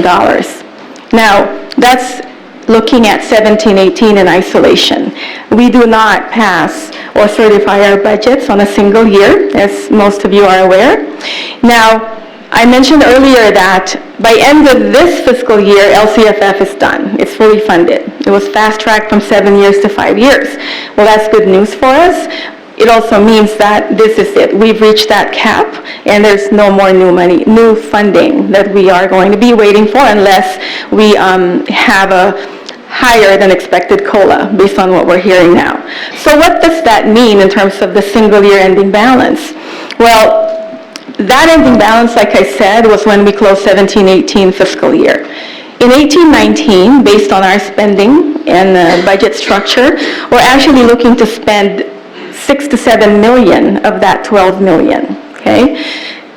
So now, in 19-20, unless we hear something very drastic and different, we no longer have, or we no longer can expect new money. So now, from the $12 million, which we are projecting to spend $6 to $7 million, whatever that balance is, we will now spread it in 19-20 and 20-21. It's the way I see it is it's like using credit card to live on, or using your savings to stretch it and live on. Thank you. Member Callis? You answered my question already, but on page 5 and page 6, I was hoping that you would be sharing the figure 2 and 3 with everyone so that it's easier to understand things when they see the graphics. Page 5 and page 6? Yeah, you have figures 1, 2, and 3. So figure 1 on page 5, and this is well, I wouldn't call it a new practice, but this is something that I've incorporated at least in the last year, because it helps us show a step-by-step illustration of what it means. Do you have them available to project on projector or not? Because I have part of the copy in packet. front of me. It's I know, part of I it, have yeah. it for me, but for people, so they could see what we're talking about. That's, Okay. It's on mine too, but I'm saying for people here. I don't Okay. think, we may not have the document readily available now. That's all, I'm just wondering. Okay. Did you still want me to? No, because I wanted everyone to see what you're talking about. It's easier to understand when it's laid out in this way. Okay, thank you. I'm good, because I have my copy in front of me, Okay. so I understood. Thank you. Is it possible that we can pull it up from the agenda so people can see it? Yeah, because it's on the agenda. It's in the packet, yes. Yeah, yes. thank you, because that would be helpful for everyone.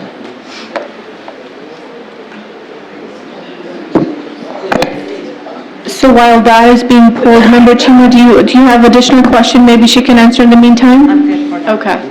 Oh, well, I think they're setting up, so we'll wait. Take 5 minutes. There's a Yes. Can we do it after? Yeah. I think we should finish this. Yeah. Because we don't have in the agenda, they can see it. They could just upload this from our... Ms. Haldeman, since, I don't know if you're helping them pull it up, but if you wanted to, just, if you want to answer Member Chima's question in the meantime while they're pulling up. So you just said that we had, because of the LCFF, we already have the 12-point-some million dollars last year, and then out of that, we are using already 6 million out of that, and that is on top of reducing the almost 5 million cuts we are making. So we are cutting around $5 million, or 4.9 something, right? I think it's better if I go over the figure. We're not cutting, We are making some cuts, like it's, in the next agenda items, we are making some cuts, right? We are cutting the positions. personnel action? We are cutting the positions, and we are saving the... Okay, so if I understand the question correctly, we are proposing cuts for 19-20. Right. Keep in mind, our current year budget, when we adopted it, we actually had to cut 3.9 million. So now we're proposing cuts again for 1920. So my question is that we are cutting 3.9 million for this year, and we are also using 6 million out of 12.3 million. Yes, in the current year. Right, so it seems like why there is so much kind of, disparity or gap? Okay, so 7 million of, first of all, not even that, it's actually even worse than that. In 1819, which fully funds LCFF, we're actually getting about 4 million in revenue. However, also in 1819, hold on, let me get my notes. Also in 1819 is when we had to, well, first of all, there are increases that happen on a yearly basis. We have the STIRS and PERS until it's all fully implemented until 2021. And we have step and column to applicable employees. In 1819 also is when we had to bring up, which was a big expense, the required contribution to routine restricted maintenance, because that was relaxed for many years according to the state flexibility, but now because LCFF is fully implemented, districts are now required to bring it back to the 3% level. It's just ironic that it's also 3%, but this has nothing to do with the required reserve. This is simply our contribution to routine restricted maintenance. So all of those uses about 12 million of the 12 million use about 7 million of the $12 million ending balance. So there's incoming and outgoing expenses, but that's what that is.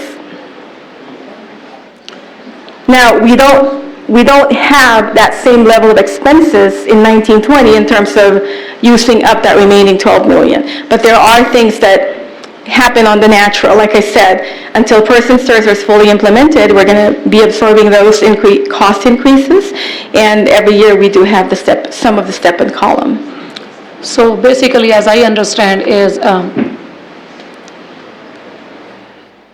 almost 4 million cuts we are making right now is because of the more step and column, and the $7 million we are using from the 12 point some million, that's because of the restricted maintenance funds. That's how I understand now. I'm not sure I understand the question. Because I'm seeing that we got $12.3 million surplus from last year, and we are using almost 6 million out of that, and on top of we are cutting so many positions to save some funds, so 3.9 million. So I think these figures would help, okay? So figure 1 is how our multi-year looks like. We have 4 columns. We looked at what we presented to you in December, which covers the first interim period from July 1 to October 31. And then we have the second interim, which is the most the latest financial adjustments that we have. So what I mentioned earlier, that on the third year, in the third year of our current year, we have a problem of 13.7 million. So we're illustrating that to show that if we don't achieve any cuts, if we don't implement any cuts, and if we base our revenue on what the state is telling us at this point, in our enrollment and all of those structures that are unique to New Haven, like our enrollment in ADA and unduplicated pupil count, what we're saying is this is what we're going to look like. Now, we're not going to let this happen because that's what would cause state receivership. And therefore, this is just to illustrate that if we don't do anything at all, and we just simply base it on what the state is going to give us, what we're going to earn, and our patterns of spending, this is what's going to happen. So now, before I move on to figure 2, Ms. Chima, I'd like to point out the unassigned, and, well, hold on. I want to point out the ending balance. It's yellow. So as you can see, in first interim, it was 19.4 million. Earlier, I talked about some adjustments that we did as part of the second interim period. That ending balance is improved by about $1 million. Well, here it's 1.4, but there's a $260,000 designation that's still in there. Until that's allocated, it will not be reflected here. But anyway, if you base 20.8 million in second interim and 19.4, that's an improvement in our net position. To answer your question, Ms. Chima, you were asking about, you're earning 4 million, you had 12 million from prior year, what did you spend that on? And I was saying that at least 7 million is going to be used. Now, if you look at 18-19 unassigned, that 12 million last year when we closed it is projected to be 6 million. If all of this pans out to be true, and there are no new expenses from this point on, and there are no new surprises or no new information from the state, then we will end the year with 6 million, which is the number comparable to the 12 million in the prior year. So if you go to figure 2, So you're saying that the $7 million which we are using out of 12.3 million that we have to, is mandated right now? yes, those are real costs. Okay, now we're in the middle of 18-19. In the same way that we did not recoup the 12 billion until we closed the books in September. So the budget, please keep in mind, is only based on the spending plan that we have. It's a living plan, and it will change. Point in case, our ending balance, if you compare first interim and second interim, they're not going to be the same. Budgets from the time they are adopted to the time they are closed will never be the same. So now we're in figure 2. What we're saying here is, like I said earlier, we're not going to let figure 1 happen. That's our responsibility. Yeah. Right? So by finding reductions and implementing those reductions, and we can find ongoing reductions to the tune of 3.9 million, that will alleviate or that would lessen the shortfall in 2021. This is how we've, unfortunately, this is the way that we are funded, the timing of how we are funded by the state, and therefore this is how we would project it based on the information as they come. So now, by cutting 3.9 million, you're seeing it, as long as those are ongoing cuts, we're getting the benefit of that cut in those years, and therefore that would lessen the 13.7 million to about 5.7 in the out year. Yeah.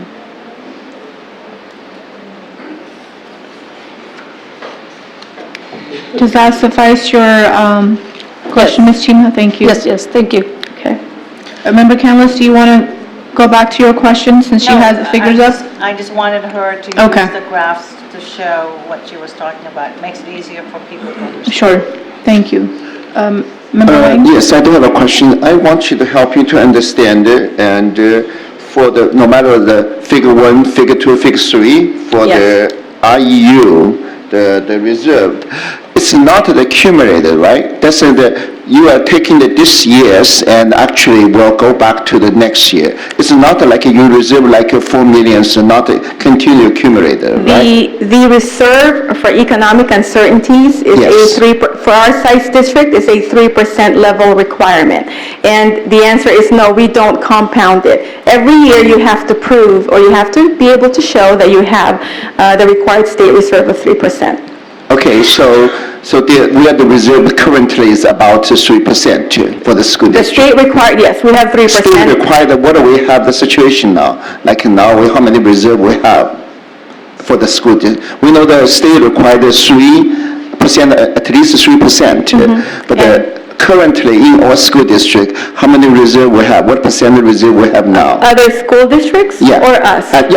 Us only, yeah. Us. Yeah, New Haven. We have the committed state fiscal stabilization fund of 7% and the state REU of 3%. So that's 10%.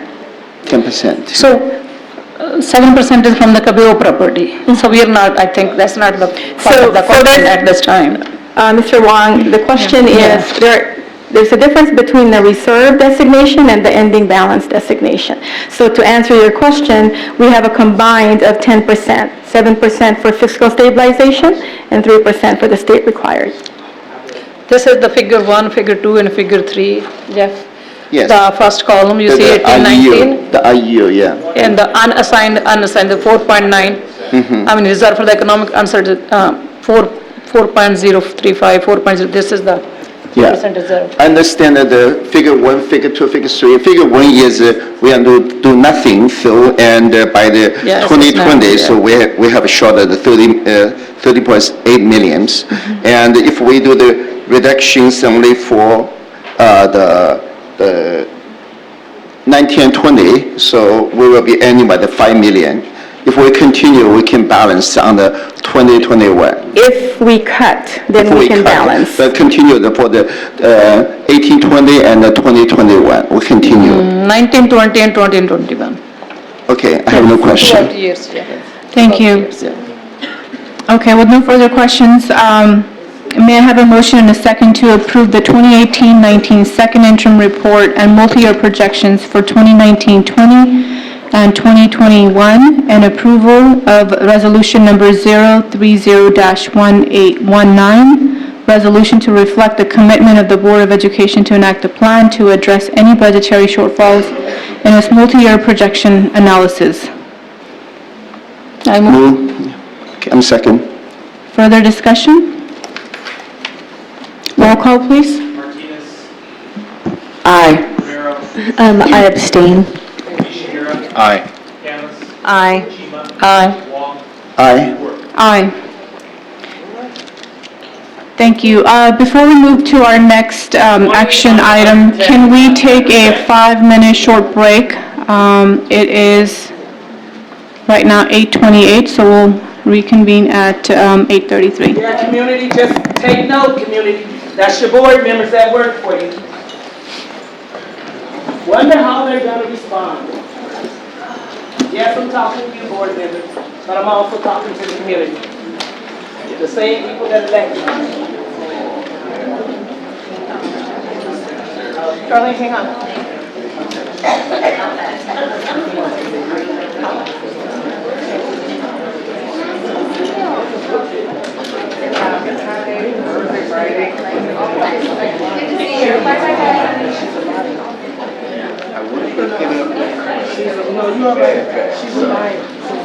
Hey, yo. Yeah, so what? 3 is required. That revenue of 109. Yes, the reserve. 5 million. The question is, how And much? the ending fund balance We is require 1.8. It's 3%. Would have been a simple. That doesn't look like 10%. That looks like close to 20%. And what we call. Anyway, which figure? Figure 2 revenues, 109.5 million at the top, and then the yellow ending fund balance, 20.8 million. That seems like it's 20 Anyway. All right. Wait a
sign you out?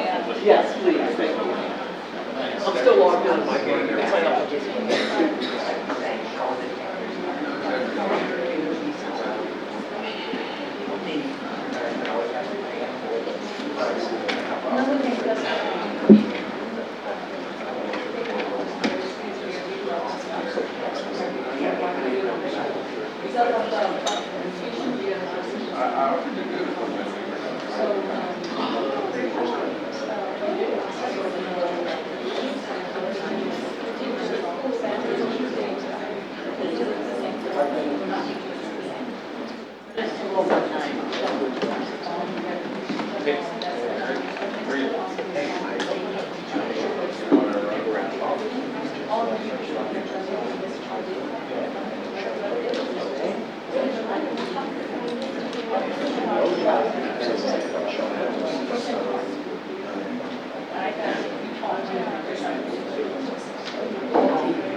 All right, I think our short break is up. If we can have the board members come back to our seats, please, and we can continue with the agenda.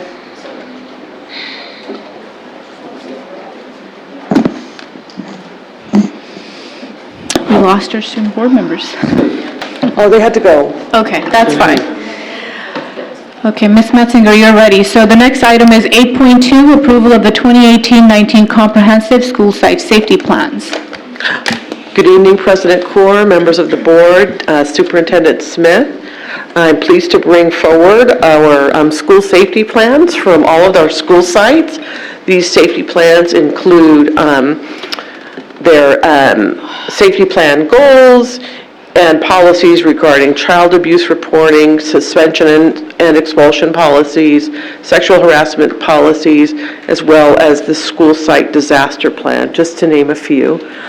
These plans have all been brought before the school site council and approved, and we bring them to you tonight for your approval. The members have any questions? I have no questions. No question, no comments?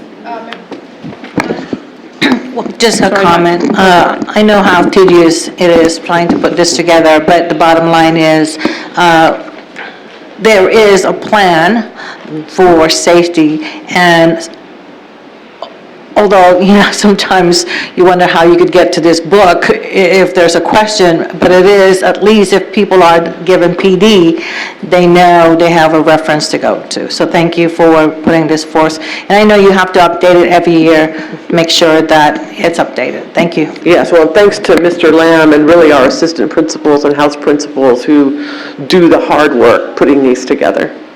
Thank you. Member Chima? Yeah, just a comment. Thank you so much for your hard work.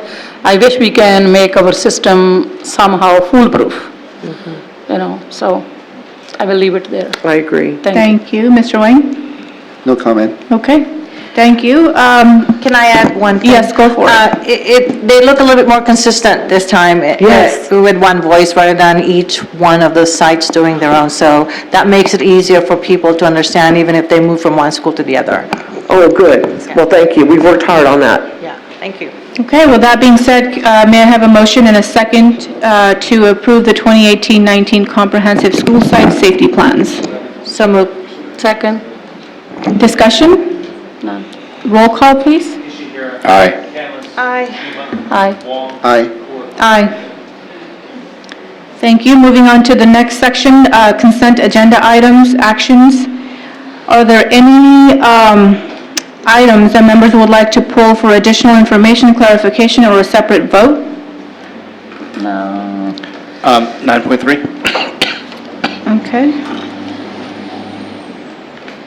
Hold on, I had my list. I have, Just a comment for 9.16. 9.16, okay. Yeah.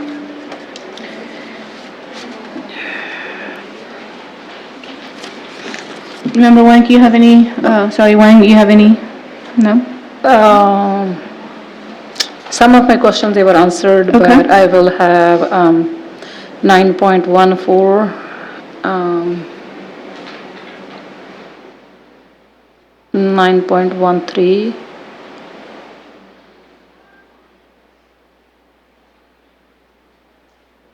Okay, will that be all? Jeff, I will let you know. Let me just revise it again because some of my questions, they were answered already. Okay, so if... 9.18. 9.18. Okay? Do we include the 9.15, right? 9.15, okay. That's it. Okay, so I will have 9.9, 10, 11, it's bunched together, so I think it's all relative or related to the same item. So we'll start off with 9.3.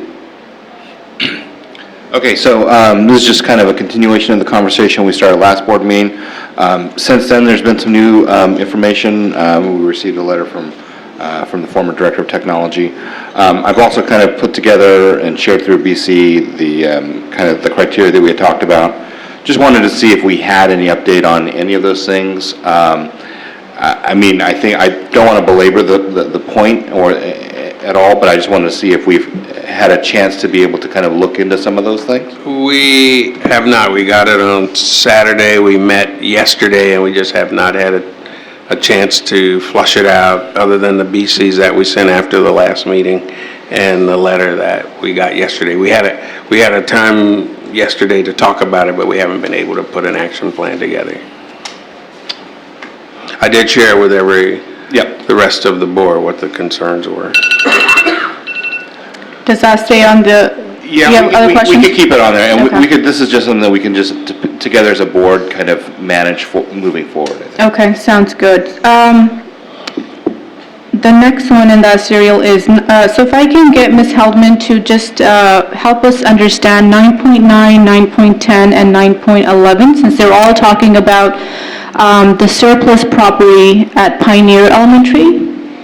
If you can just help us or help me understand what that whole process looked like. It looks like we're demolishing few of the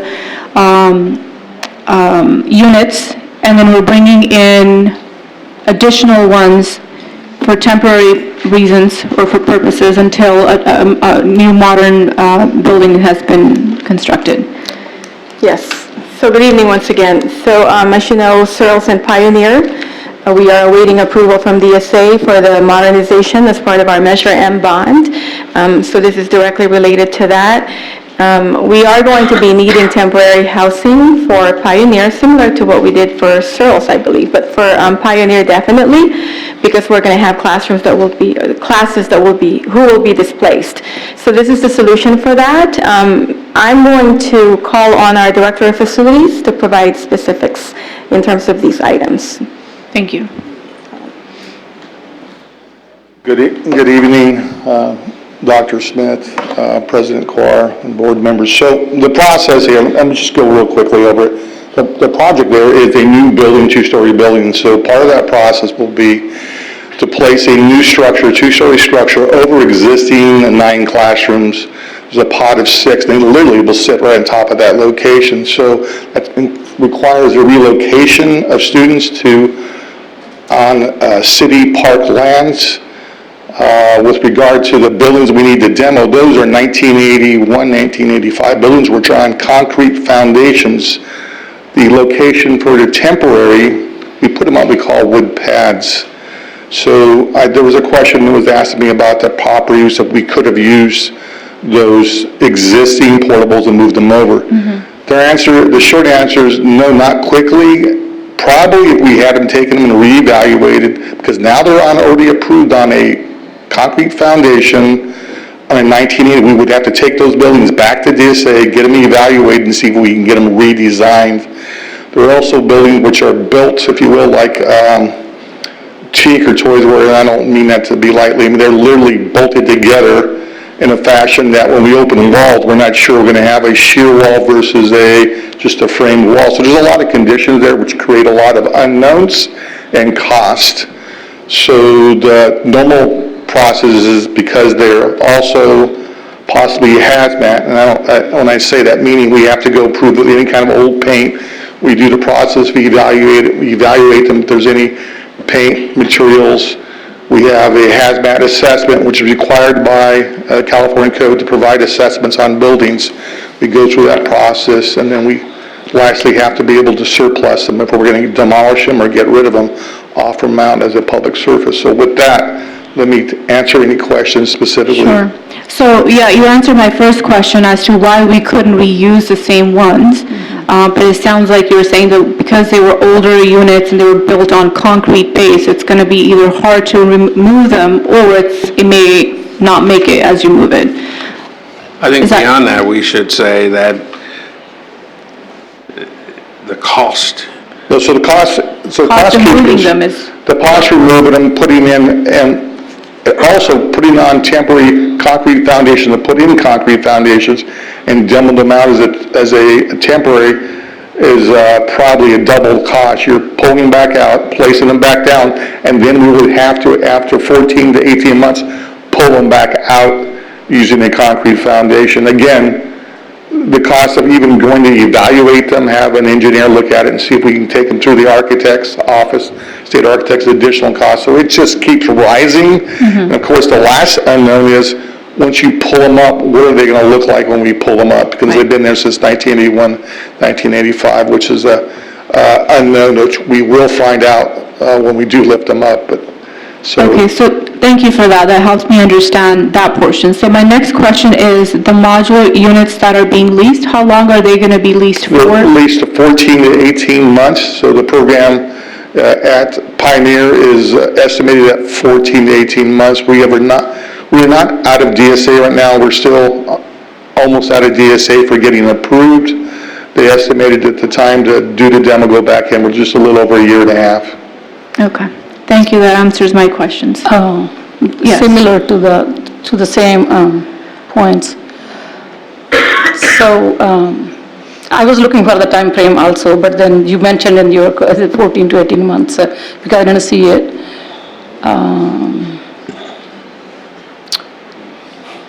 Oh yeah, I was looking for where will be the new location for the temporary portables? So it's I was literally... looking for that in the plans, didn't show it to us. Okay, so literally it's right at the park edge of where our pavement, our playground is, and the natural turf, the grass area. So it's on the, I want to tell you, it's center of the campus facing the east end of the park. Okay. So they'll literally be they'll be offloaded onto a current walkway. We'll add additional paved surface for them to walk on, but it's on the turf area. We will not place it on the paving area. They need the playground there, so we had to push it off onto the turf. Yeah, because it's my neighborhood school, so I will be going there visiting there. So that's why I was interested to find out that where is the location they can install those. Okay, thank you. Okay, so these items can stay. The next one is 9.13. This is the resolution for award bid for drop-off zone project Agaya manuals. I was just wondering that if there were any preliminary plans submitted with the bid for the Gaia manual improvements for the traffic kind of congestion. Gaia manual, I'm sorry? Gaia manual, yes. So, with the bid, did they submit any preliminary kind of plan that what they plan to do? So the plan was approved through DSA in terms of what's been bid. It's gone out to bid. We received the low parent bidder until you decide upon that. And it's strictly a widening of the existing drop-off zone, and then we're replacing trees there with smaller trees. Yeah, I read it somewhere, but I was looking for the actual plan. If you have submitted to the DSEA, Yes. I'd like to see the copy here so that we understand that where we are, can I widen it over what we... We can provide you with a Yeah. copy of the plan easily. Okay, that's it. Thank you. It can remain on the... Okay, thank you. I just have one. On this- Since you're here, I'm gonna go back the questions and regarding the Pioneer. I just wondering, and this is nothing to do with, anything to do with the fire and the cost last year? The Pioneer, the fire, and is it the units affected or different, the units? That's a different, right? Very Okay. different. Okay, just for information, thank you. Okay, the next one is 9.14, which is a resolution number 0311819, particular kinds of services, layoffs. Yeah, so I was looking at the list. It was very difficult, so I was just wondering that if we can somehow save a librarian, you know.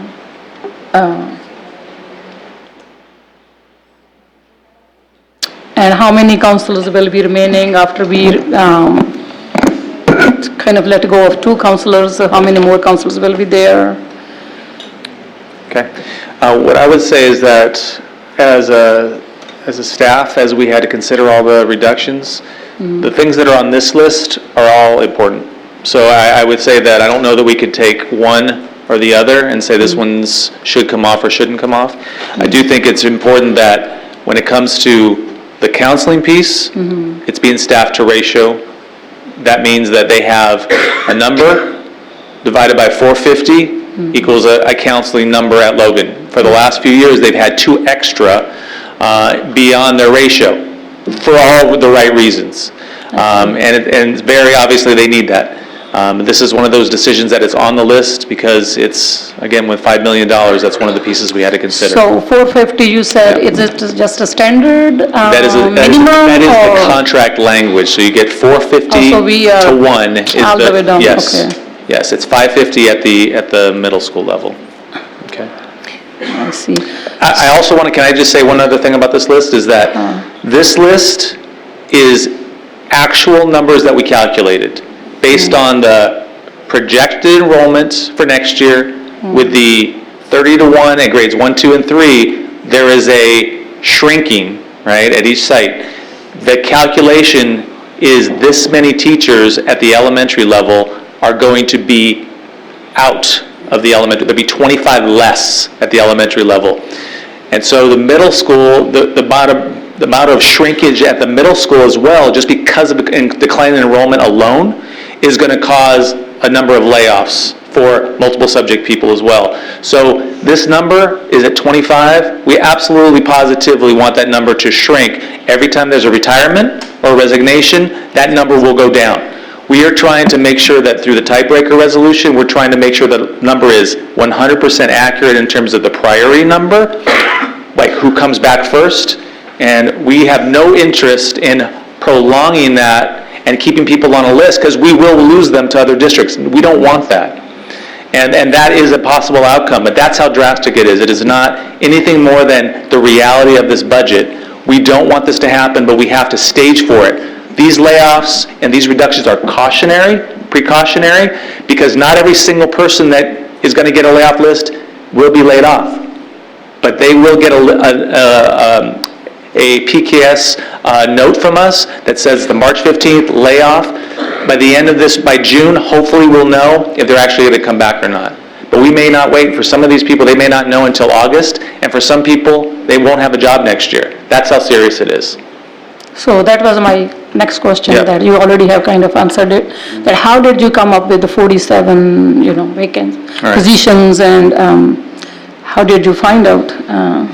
So some of them were a little bit easier to come to, and again, I don't mean that lightly, but it is usually like for the library media person, the person's retiring, the position is vacant. There's not an actual person who's going to be laid off. That was one of the things we're considering. Is it still something that we could bring back? That would be a board decision working with the superintendent next year. But that is one of the first ones that we looked at.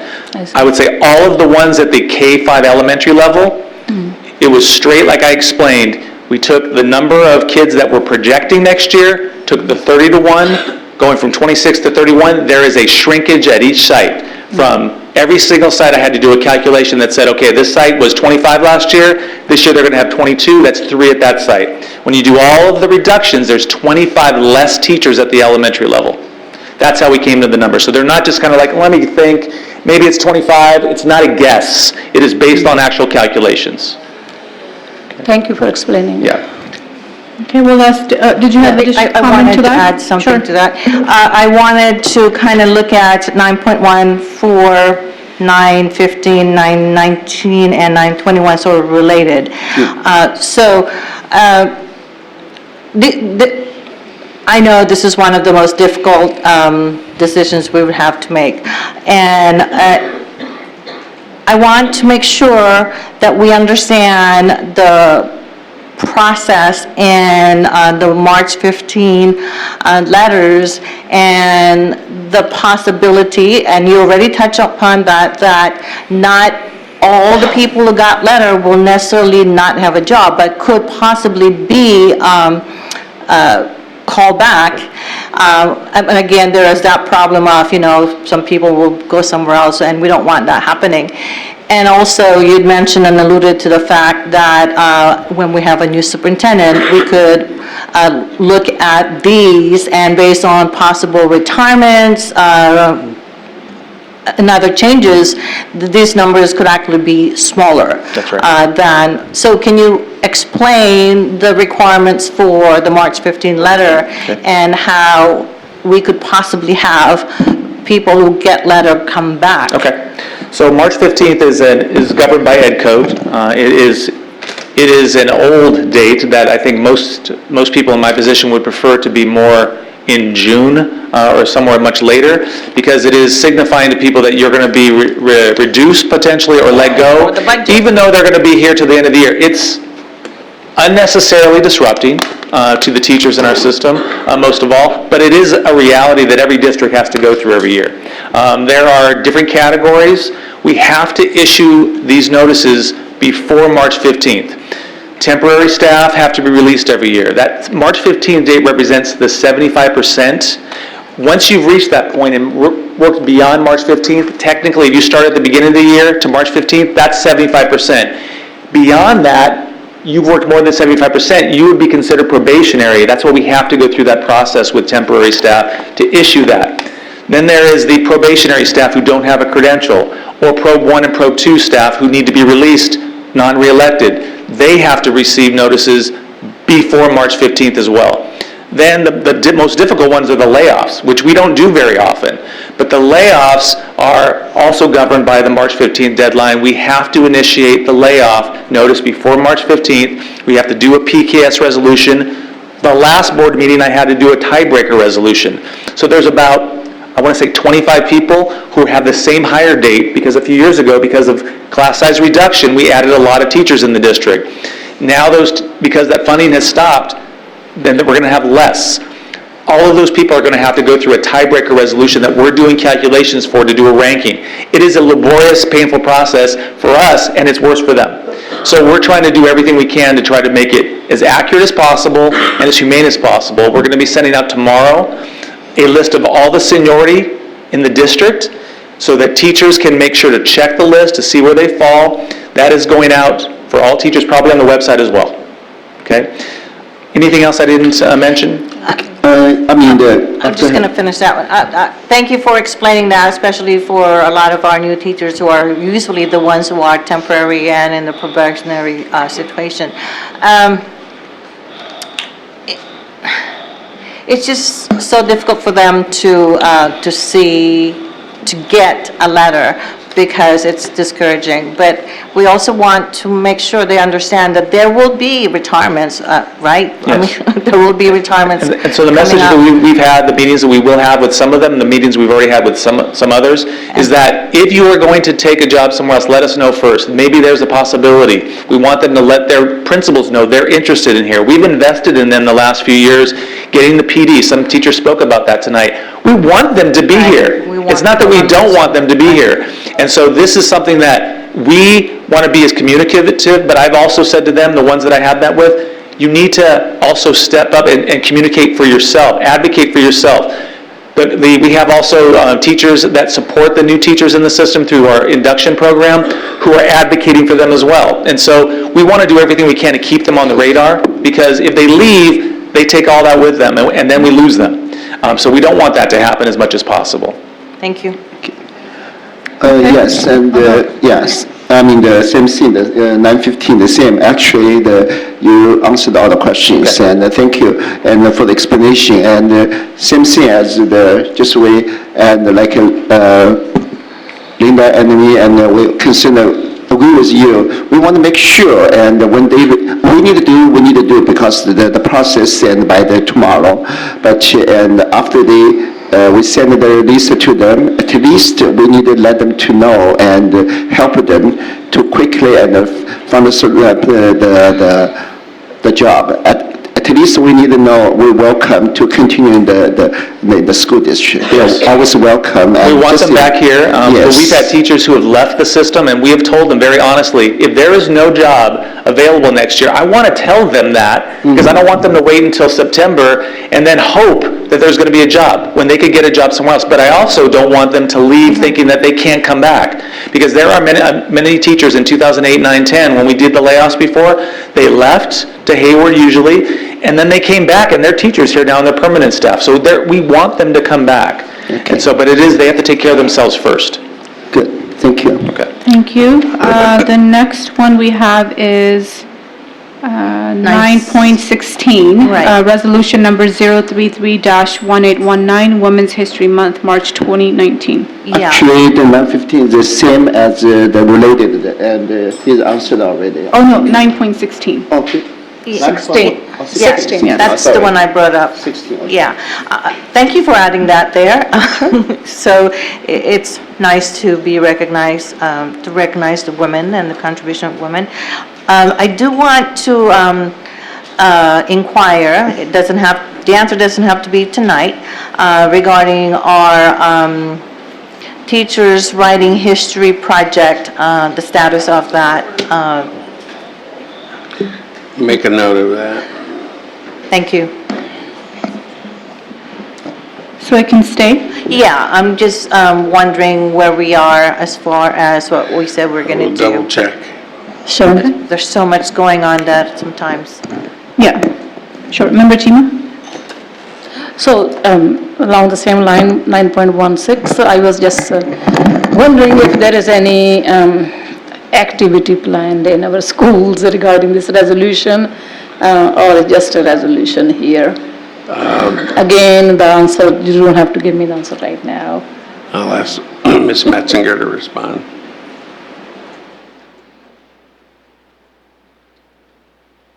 We aren't doing anything formally district-wide, but school sites often do activities. I know when I was a principal, when we did our morning message, we talked about various women in history and the contributions that they made. But I can certainly email the principals and get back to you to learn of specifics that are going on at the school sites. Yeah, you don't have to get back to me, but I think if somehow you can just convey the message to the sites, if they can incorporate, maybe the teachers into their lesson plan somehow, just to remind them, just be aware of this resolution and this month. That's it, thank you. Yeah. Okay. Mine was just curriculum related too, so she's just addressed it. What is happening as far as the curriculum? Do we have picture books in the younger classrooms?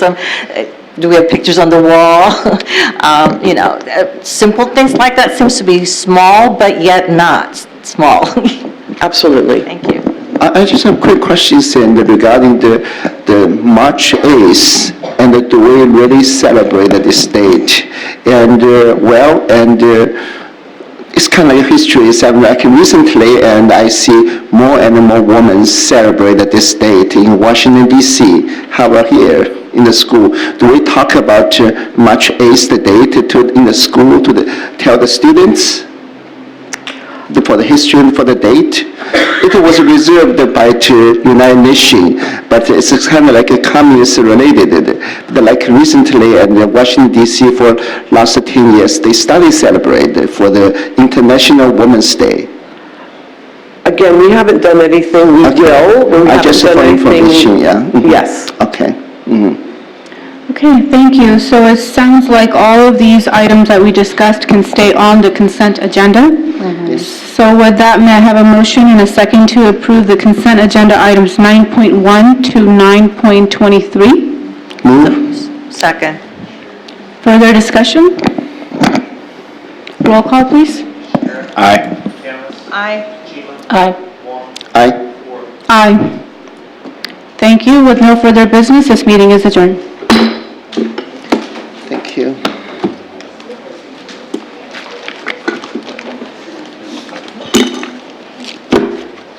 Hillary was the first one have the International Women's Assembly. It's because of Trump. It's become that more more No, highlighted. before that, that's the Yeah, it's slowly the later gaining 90s and the Hillary, yeah, Hillary started it, yeah.